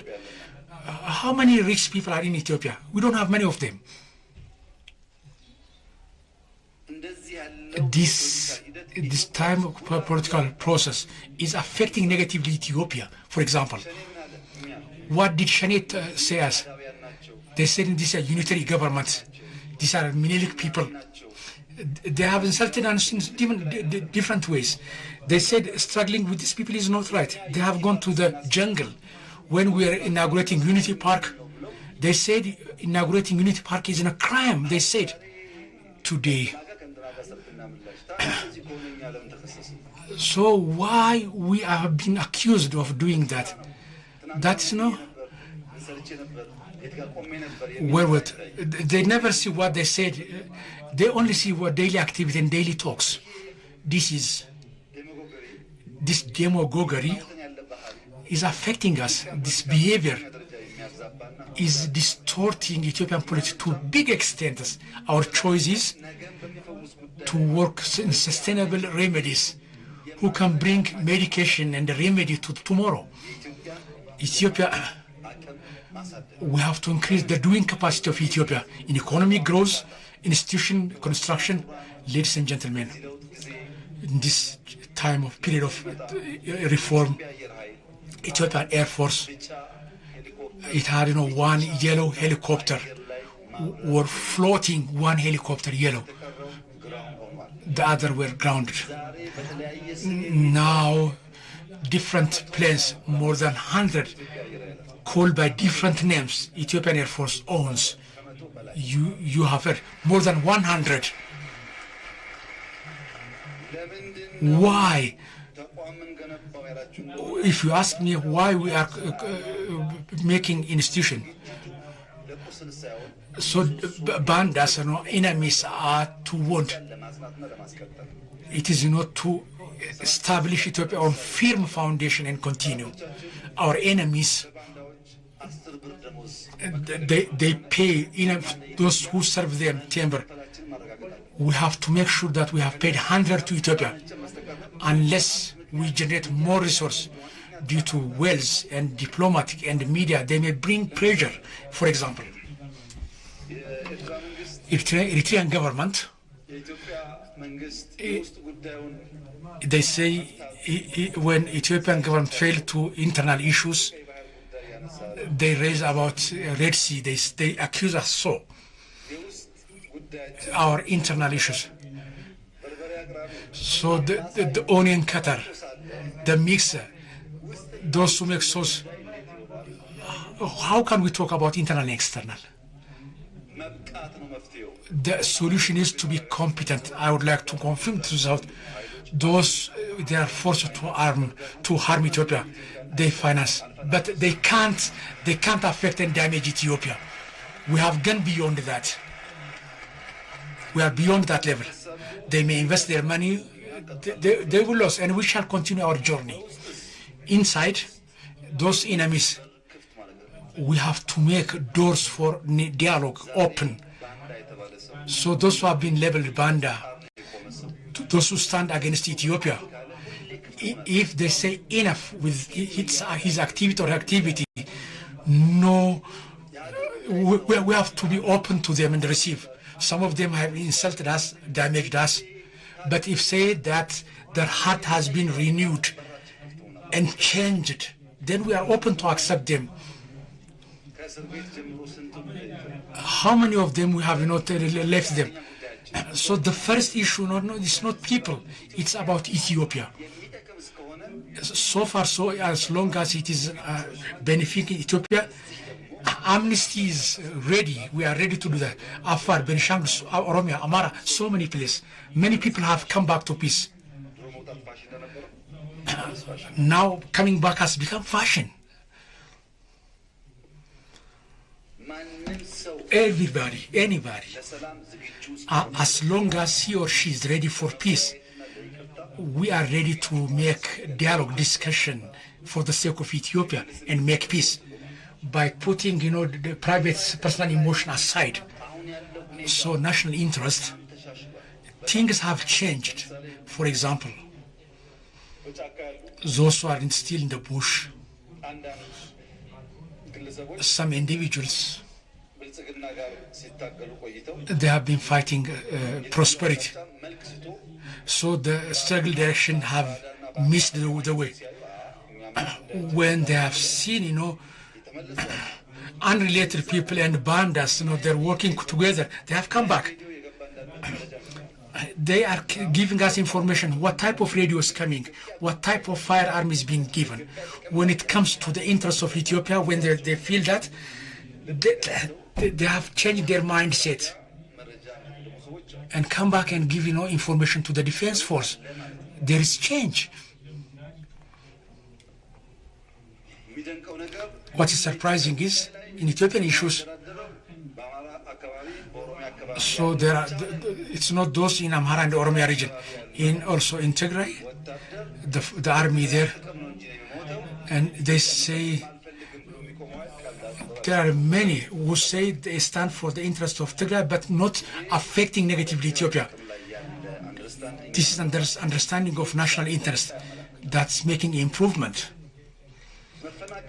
The displacement, regarding displacement, Ethiopians in every area they wish can peacefully work and live. That is their constitutional right. It is not something to be given or denied by somebody. Those who displaced, they may go back to their previous areas. And their area also called them back. Who is holding them not to go back? When Tigray war started, there were people from Elibabor and go to Tigray.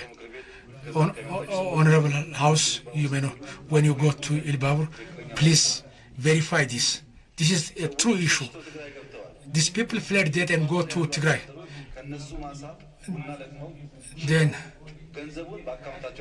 Then they will collect coffee and transfer the account to their bank accounts. But the people were not there. They were transferring in the name in their account. And then those who were Tigray, they said people are transferring money through our accounts without us working there. And they came back to their village. People are living. Salamt, you see, people are coming back to their homes. In Oromia, many people, so you can see that. Now the problem is Wolkite, the issue of Wolkite. We couldn't solve it so far.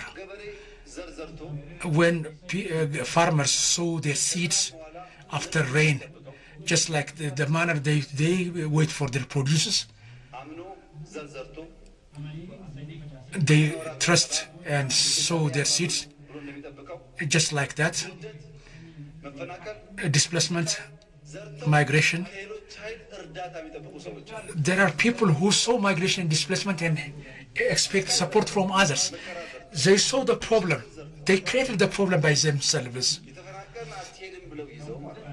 By holding those displaced not to go back. So the displaced people. So the areas where displaced people couldn't go back, it's not because the people do not want to go back. It's not because of the people. Because there are groups who are holding as a collateral those displaced people not to go back to their places. When you go on the week, these beggars, they use their children to beg.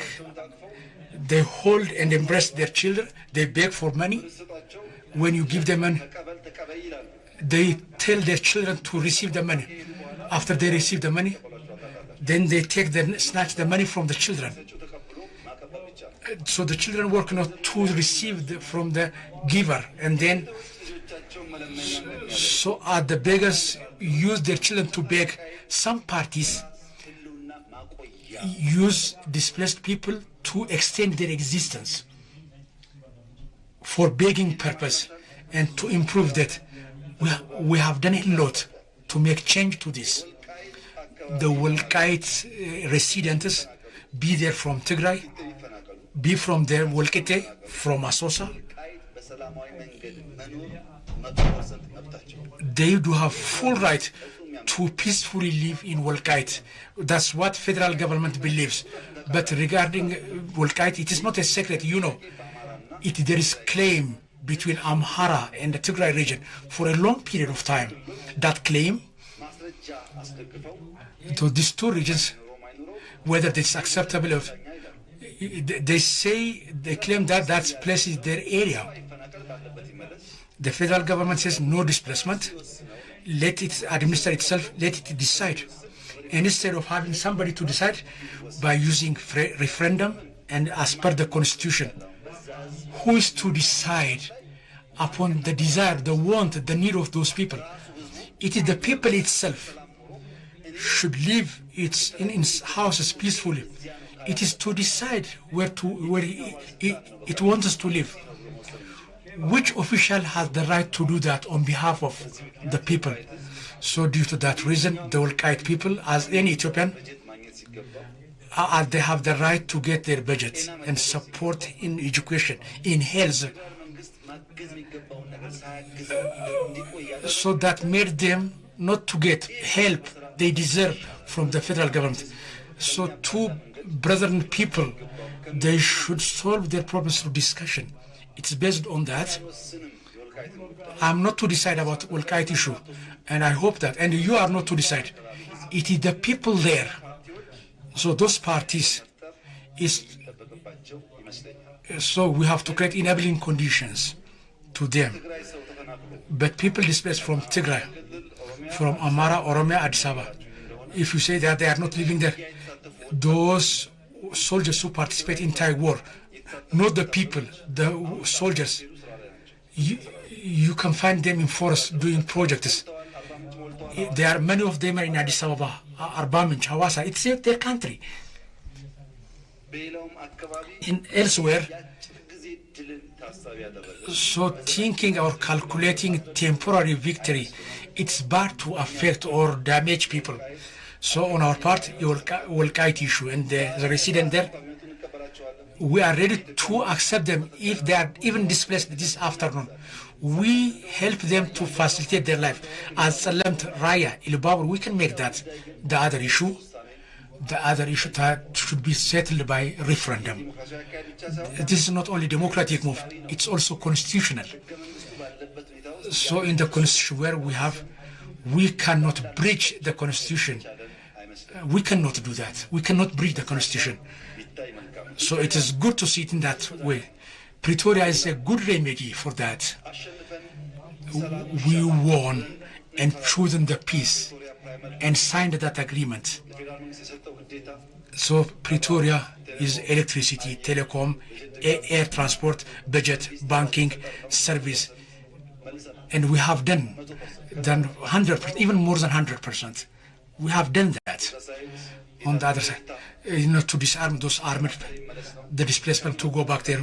Some are remaining, some are there. And for the force there, I would like to tell my messages. Let the people come back to their neighborhoods, to their villages. Let's argue politically on the color. Now Tigray, there is relative peace, as I have discussed with people, as you know. I have discussed with people from different waradas, with politicians. I have made many meetings. Tigray people, that's peace. They like peace and development. Tigray people, they to go out of from the complications and the problem they are, and to live like other areas, to exist through its efforts. The Tigray people want to live in love and brotherhood with other Ethiopians. Then what is the problem? Those who say to be civilized,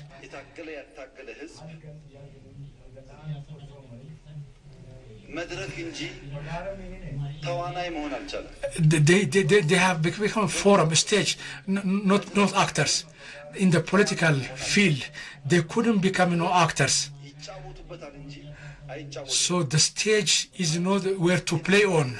So the Tigray people should be free from being a stage and become political actor. Should see itself in new thinking all the time. We shouldn't go with the same thinking all the time. We lose a lot. It was saying only in the previous, but now it's practically visible. In the past 2-3 years, Mekelle, like Bahar Dar, Jigjiga, if we could made them Mekelle in the past 3 years, like Dredawa, Addis Ababa, all have equal income, equal support. But unless there is the idea of development, if we don't give time, we cannot engage in development activities. So Tigray people in the coming time should become political actors, should be supported to become political actors, not political stage. We have more than one political party in Tigray, about 5-6 10. The problem is most of the parties most of the political parties,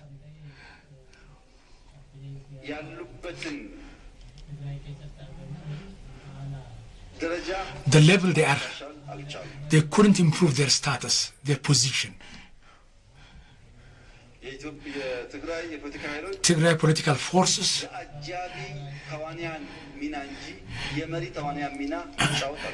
they couldn't play the role of leadership.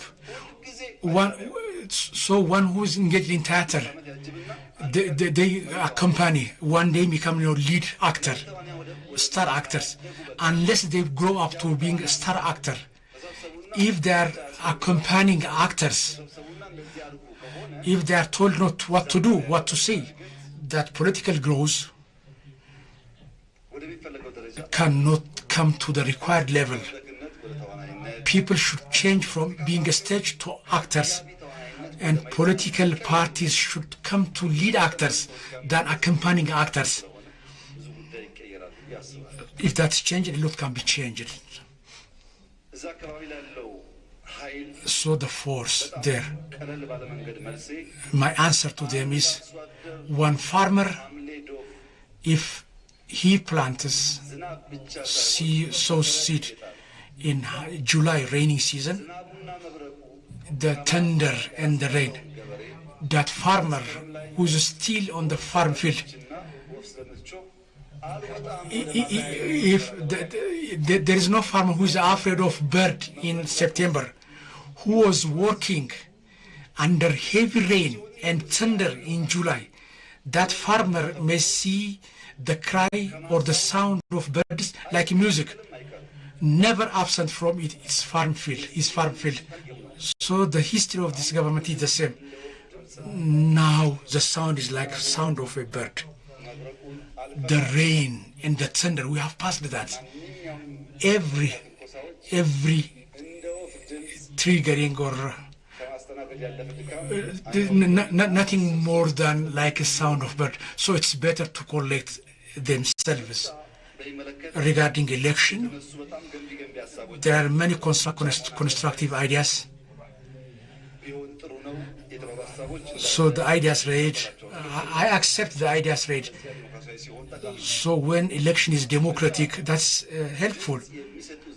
So they are like blocks. The voters are like blocks. The parties participating in election, they are like the wall building horizontal supporters. That is the bed. Unless many people put their blocks there, and those who are supporting the wall put their supporters, we cannot have a strong house.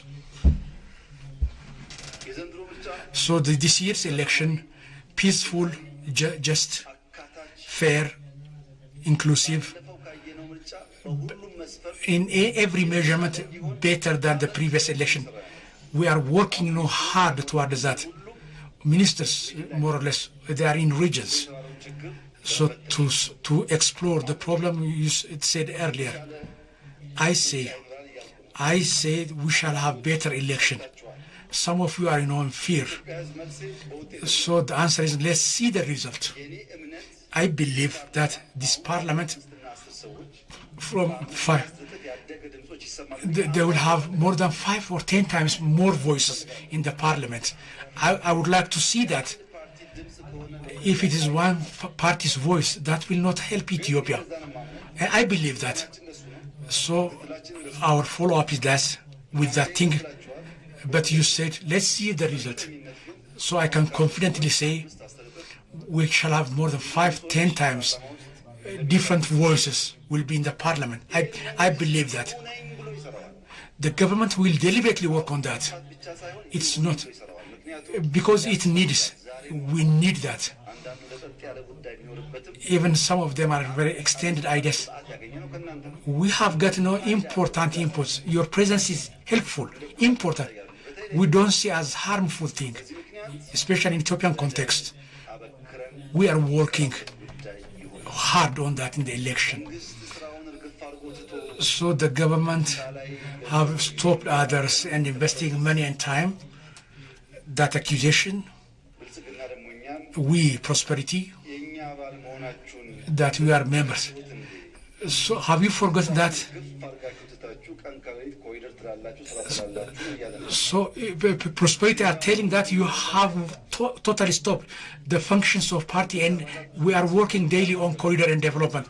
Please search data. So the development in every country will decrease, in the election time. India, for example. But now we are working to 10.2%. That means there is government working on that. So in election time, the trend is, reducing. But if that's increasing, that shows there is working government.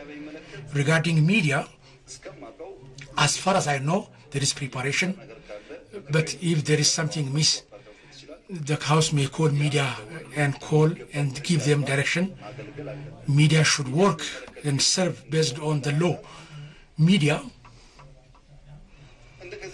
as before, we don't expect. It's not ETV. Because my telephone by itself is media, your telephone is media, there is YouTube, Facebook, so many things. So there is no need of begging a lot. The use. So the use listening more to which one. So media is not an issue like before.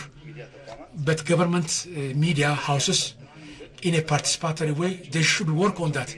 That is not the way we live. If there is any problem, you better exploit, and we shall follow up the election. But the election shall be far better than the previous election. Will be more participatory, and we are working towards that. And to do that, in the past 5 years, the members of the House who have big roles. It's because we needed to have inclusive. There are who will continue, but engaged in other. That's not to make it inclusive. As our people know it, when you talk with them, you can understand. So it will be participatory. So those who have served. So even if you don't participate in the election, you will serve the government. So our desire, to create inclusive environment. We have to make every sacrifice towards that. Regarding security, so if it is to be done, and another way, how election can continue without no peace. As I said, there are 88,000 in 19,600 Kabbales. They are collecting data. More than 19,000 Kabbales, law enforcement agencies, they have studied the security issues and mapped it. Now in Ethiopia, this peace condition is far better than previous. So the election will be conducted, and it will be peaceful. And those who participated in election will benefit, and those who didn't participate will be regret for 5 years. Regarding peace,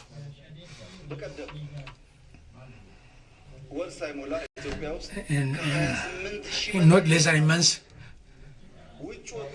more than 20,000 tabots, churches, were back to their seats. 28,000 tabots, by having millions of followers, not in all over Ethiopia.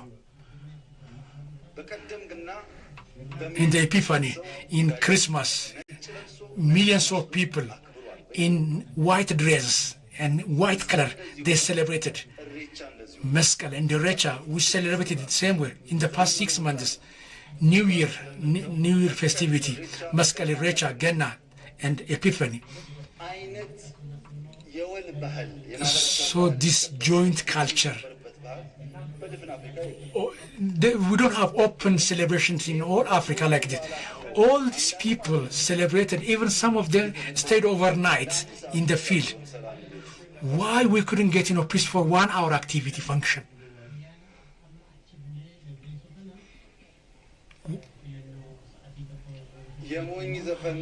So the full song is, there is always Ababai, what we call Ababai, that is the song of the fools. When election comes, the fool song, If the government they say no, it is inflation is there, soaring living costs. If the government said there is corona, we cannot conduct it. They stand still again against the government. Why? They are looking for transitional government. That's it. Which African countries where election was conducted? Is it Eritrea through transitional government? Where we have learned this from? Whether election is conducted or not?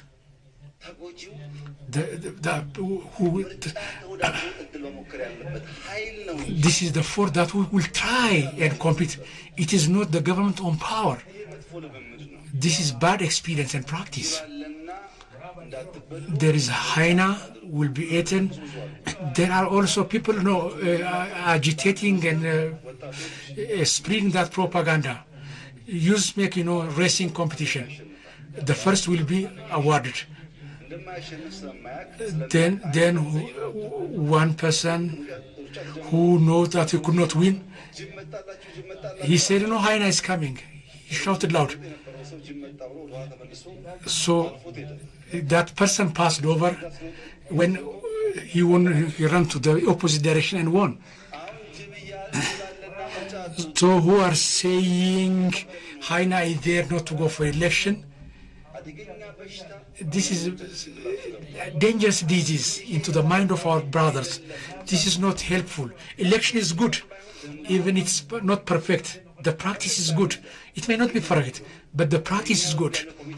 So the commitment is this House and every regional council. It is to have variety of sounds and voices. In Waradas area, the same direction we shall follow.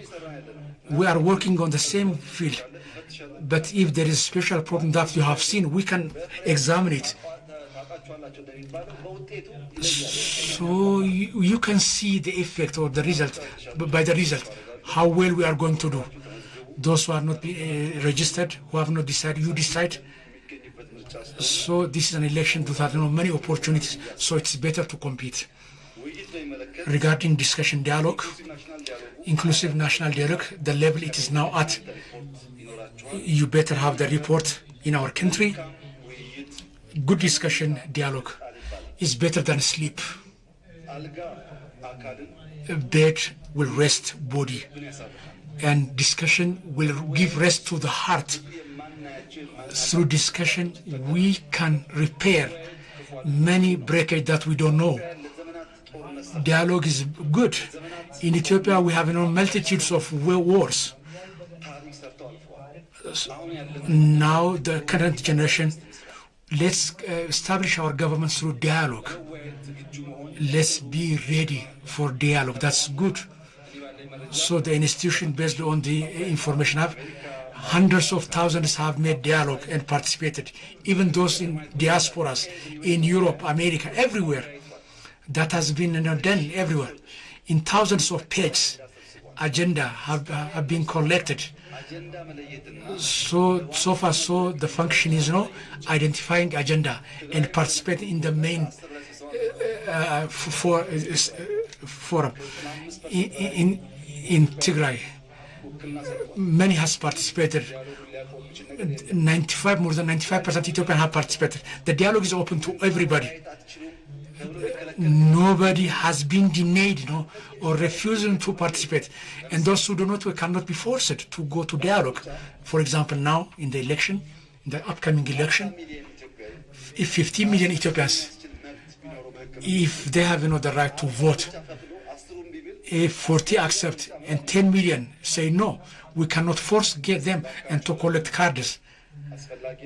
We can tell them that's important, but we cannot force them. We can tell that dialogue is important, but we cannot force them into dialogue.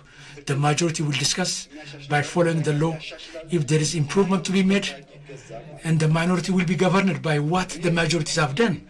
As per the report I have so far, there is a repetition in Oromia, Amara, Benishangul, there are repetition of agenda. The questions are closer, but in a mature way to discuss them and for the betterment of our children, to transfer them better government. That's something expected from us.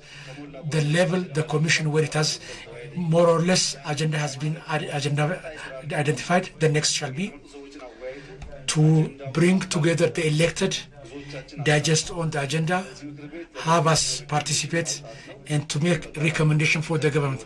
We shall follow that. But the process is so far so good. Many lessons have been gained. For example, Oromo farmers, as compared to Amara farmers, to Sidama farmers, Gamo farmers, they don't have different interests or need. Their needs are more or less the same in every issues. In some issues, we have community who are ready to hear others. There are extreme also ideas. So we have to make correction to that through the dialogues regarding education. My sister in Oromo language, their question in the past. So in the past year, to improve curriculum, we have made map in 6-7 years. We have been working on education, infrastructure improvement, preschool, kindergarten, regarding universities. So the university we had to work on their qualities as much as possible. We have tried to do that. Now, though it's an idea earlier ahead, what I want the House to think over is, after a few years, the university issues, there will be no question on university issues. In the current time, age, AI, knowledge goes free to every household. It is not a university degree, it is a skill. It is the capacity of analyzing data. Competence is to smell opportunities and grasp. It is not university degrees. No, it's not 4 or 5 years in university education. What we are saying is the intellectuals in the area say that 100 years from now, 150, the transport means about 150 years back, it was horse and dogs, then vehicles, 10 kilometers per hour, 15. Now the fast, no airplane before, 10 passengers, 20 passengers, 50. Now we have drones without captain, roads, the width and the length of roads, the bridges, the current bridge buildings have been improved. So the education system. So 100 years back, there was no in classroom. When there was a question, the student will raise hand and ask the teacher. That's the student will ask. And the teacher will respond to the question. So in 20 school of 10, when questions come one by one, we cannot go to the current time. Question could come simultaneously. There are criticism that education system has not improved itself. We think about to enhance the quality of university in short period of time. But let's work on the lower level. Let's build digital skill and prepare ourselves for tomorrow's competition. Teachers, training, living improvement, living condition, technology utilization. Let's work on this. They will change education. So teachers should know, and students should know that. So the knowledge from telephone, no institution can give the knowledge in my telephone. I cannot get it from any other person. I can have answer to any question that I may have from my telephone. We have to develop that skill. Those areas who do not learn education due to security issues. In Ethiopia, there is one say, if God allows, let's not go to enemy. And if we are to go to enemy, let that enemy not be bad to us. Lord of ignorance, what we call. If bad enemy will kill tomorrow, not today only. enemy will kill you now. But dormant, will kill also the tomorrow's opportunity. Imagine those freedom fighters who are stopping children not to go from school. What kind of community or people they want to create? This is very dangerous. This is dangerous breakage. We need to make correction to this. Regarding a negotiation, as I said earlier, with all those who want to have peaceful dialogue, our gates are open. We are ready to make forgive. Well, if we are to argue on the name, whether it's bread, ambasha, or defo, name no problem. That's not our problem. Whether it's bread or defo, as long as there is peace, we are ready to make dialogue, to make discussion. Government is ready on its part. If it's bread of wheat, barley, ambasha, but when the name changes, our stand will not change. It's all the same. Regarding health, there is problem in pharmaceutical production. Few years back, we were 8%. Now the local need production is 42%. That's big change. But we are yet to go along.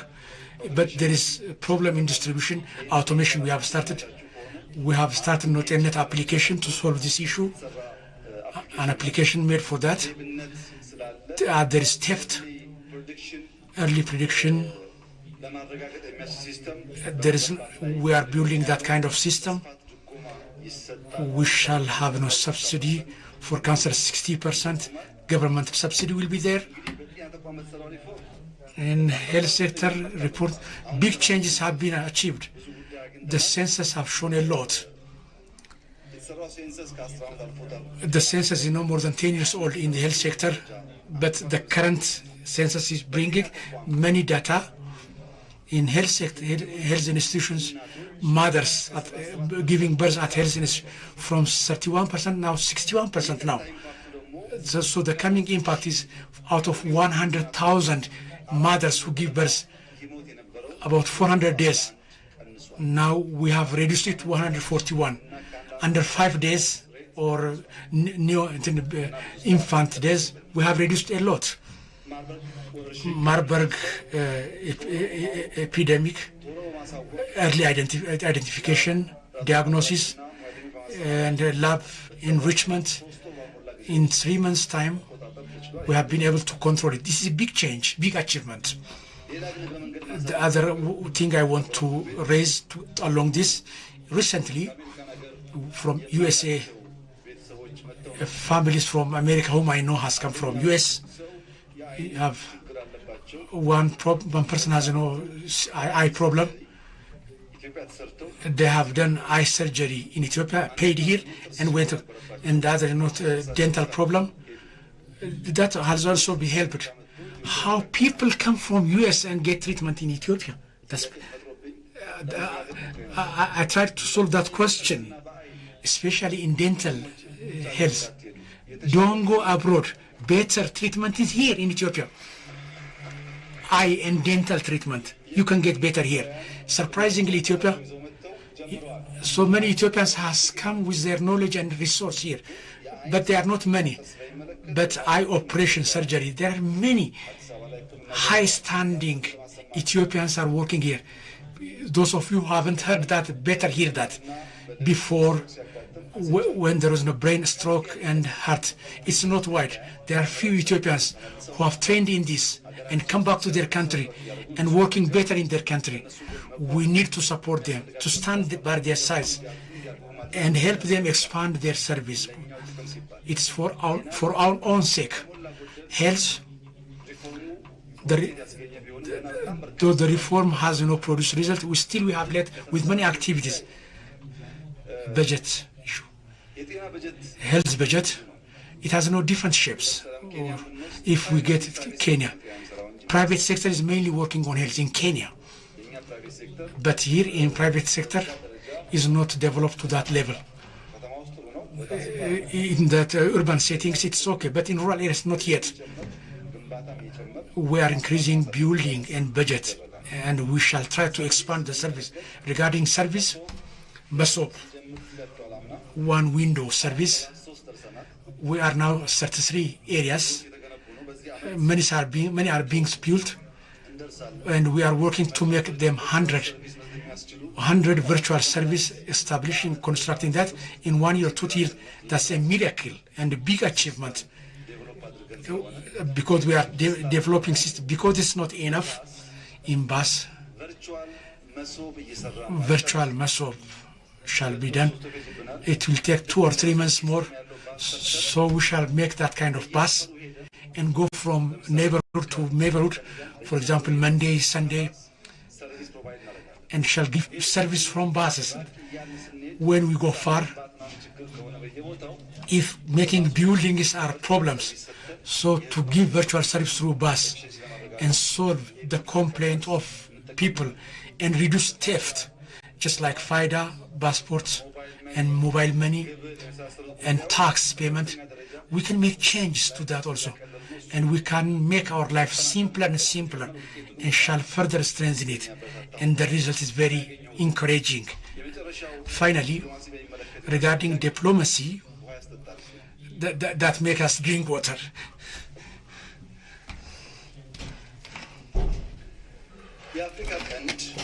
Horn of Africa, if it is not sown, not to be torn, not to come together, it is very, the geopolitics is very difficult, not to go apart here and there. We do have the same culture, same ethnicities. We are very closely tied. Not to go and together, many of us, instead of our national interests, we are busy in other issues and serving others. There are many interventions and competitions are here in the Horn of Africa region. Like us, with religion, culture, and many resources. We are very close to each other. If you have seen recently, the Djibouti president, our father Ismail, and Hassan Sheikh of Somalia, they were not a Somali region. They were singing with the people, they were talking to the people. They have same culture, same language. They were understanding each other. If we go to Tigray, if you go to Sudan, if you go to South Sudan, if Kenya, same thing is there. People are very close to each other. Natural resources are also the same. We can use this and develop together. But this the issues of two waters. We are making complex issues and expanding those interfering here.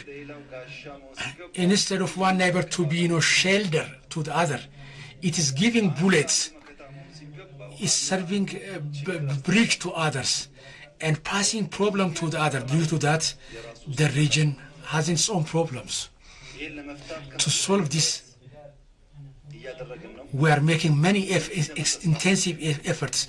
We hope that it will be solved. Regarding Red Sea, as I've said it time and again, I would like to make my stand clear again. Israel, Golan Heights. Why it annexed Golan Heights, Israel? Israel has annexed. It is for national security, for its own existence. In the fear of that, it may suffer problems. Ethiopia needs sea access. Those who argue that Ethiopia doesn't need sea access or doesn't deserve, those who believe that, they are violating one natural law. People get born, grow up, get old, and die. This is a natural process. Red Sea and Ethiopia are the same. In one time, getting old, getting tired, but Ethiopia and Red Sea shall live together forever. They are inseparable. Therefore, due to this, other resources very large from Miswa up until Mogadishu, 5,000 kilometers from Miswa to Mogadishu. It is excess. It is more than the area we are living in. To 20 million, few million, Djibouti, few million, about 25 million.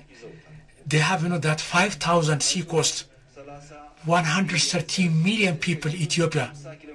It has requested for 50 kilometers. If this is not just, then there is no justice in the world. We have asked for, it is not to kill and rob. So the largest dam in Africa is that of Ethiopia, thanks to Ethiopian people. So we have done and constructed the biggest 25, 30, we have 20, 35, it's the largest airlines in Ethiopia is Africa. We can give 50 and 20%, the dam 25%. Lease, land swap is possible, peacefully and through dialogues and discussions we can do that. Ethiopian government and people to access Red Sea. We haven't said we kill people. He said, please, it is not natural. What we are seeing is not natural. It can take us nowhere. Let's agree on that, on business law, without destroying each other. Let's negotiate and solve it. That's what we are saying. This issue, it is time issue, it's time factor, but it is must. It must happen. Even if we want to give it up, we cannot survive. And the other side will also suffer problem. The water that leaves Ethiopia, it goes to Eritrea, Tekeze. There is Shabelle that goes to Somalia. If we stop it, Omo, South Sudan, Abiy, that cannot go. That's not justice. It's not natural. Justice like that.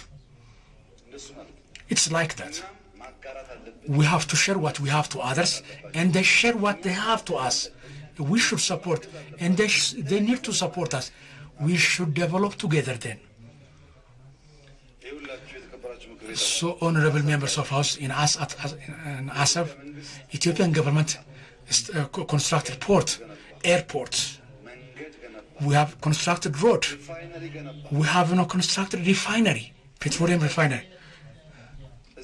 Then conflict, the wells remained there. When we reconciled Eritreans, after 20 years when they come to us, the Eritreans started to go before Ethiopian courts and demanding back their houses, because we have created agreement and reconciled their lands, their houses. They have claimed back what Ethiopian government, the refinery, the port. How do we see that then? Can't we argue that? Can't we claim that? We didn't say only to take. We said not to take what we have and with us. And it's difficult to deny Ethiopia from its natural, what is entitled, Chala can support. Ethiopia, nobody has stopped Ethiopia, and nobody can stop. This is wrong investment. By the way, there are countries that want to harm Ethiopia. At least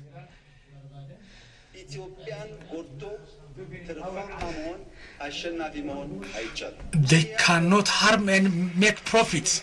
They can't. This country, this is the country of Abdisa Aga. He's a patriot. Abdisa Aga, he was imprisoned in foreign country. When he couldn't fight with his own country, he fought for his own country while he was there imprisoned. When Ethiopians are affected, touched, not in only our land, but elsewhere, we can create problem. But to avoid that, my advice is, it's good to agree, to make consensus and solve as per the law. As you can see, the dam, no problem, is flowing to Sudan. We don't have any wish and desire of stopping water to Sudan. The Sudan brothers and sisters do deserve. Let them take the share they are entitled to, and the others also the same. And what we are entitled to, due to different reasons, even if people attempt to stop, instead of going to unnecessary moves, it is necessary to solve it, through negotiation and discussion, from right, from left, back, in front. I have talked to many. They said, in one voice that we are entitled. They say, but it shouldn't be through war, through fighting. Let's discuss. Give us time. Many friends have told us that, and we have said, take time, discuss through on that. It is not, days or life. The question is right. We shall tolerate that, and we are ready and open for discussion. We have said that. If that's not the case, if that couldn't happen and succeed, so we have to ask our children. As I've said, people will grow, get old and die. Ethiopia cannot materialize its prosperity. This 130 million people will be a problem to the neighbors. If it becomes rich, it can support those other neighbors. So cooperation is important in diplomacy. There are good beginnings in the law enforcement stand. We are doing good stand in constructing our defense in national interest. There is good stand these issues, and we hope they shall bear fruit in the future. So let's be patient and be considerate, and reducing waste and damage, and solve through peaceful means, be Bale or Bole, whichever way it may be, it will happen. Nothing can stop it.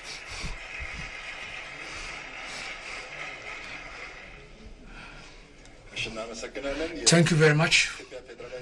Federal Democratic Republic of Ethiopia Prime Minister Dr. Abiy, His Excellency, presenting himself here and responding to the questions and giving explanation, has given an adequate response and explanation.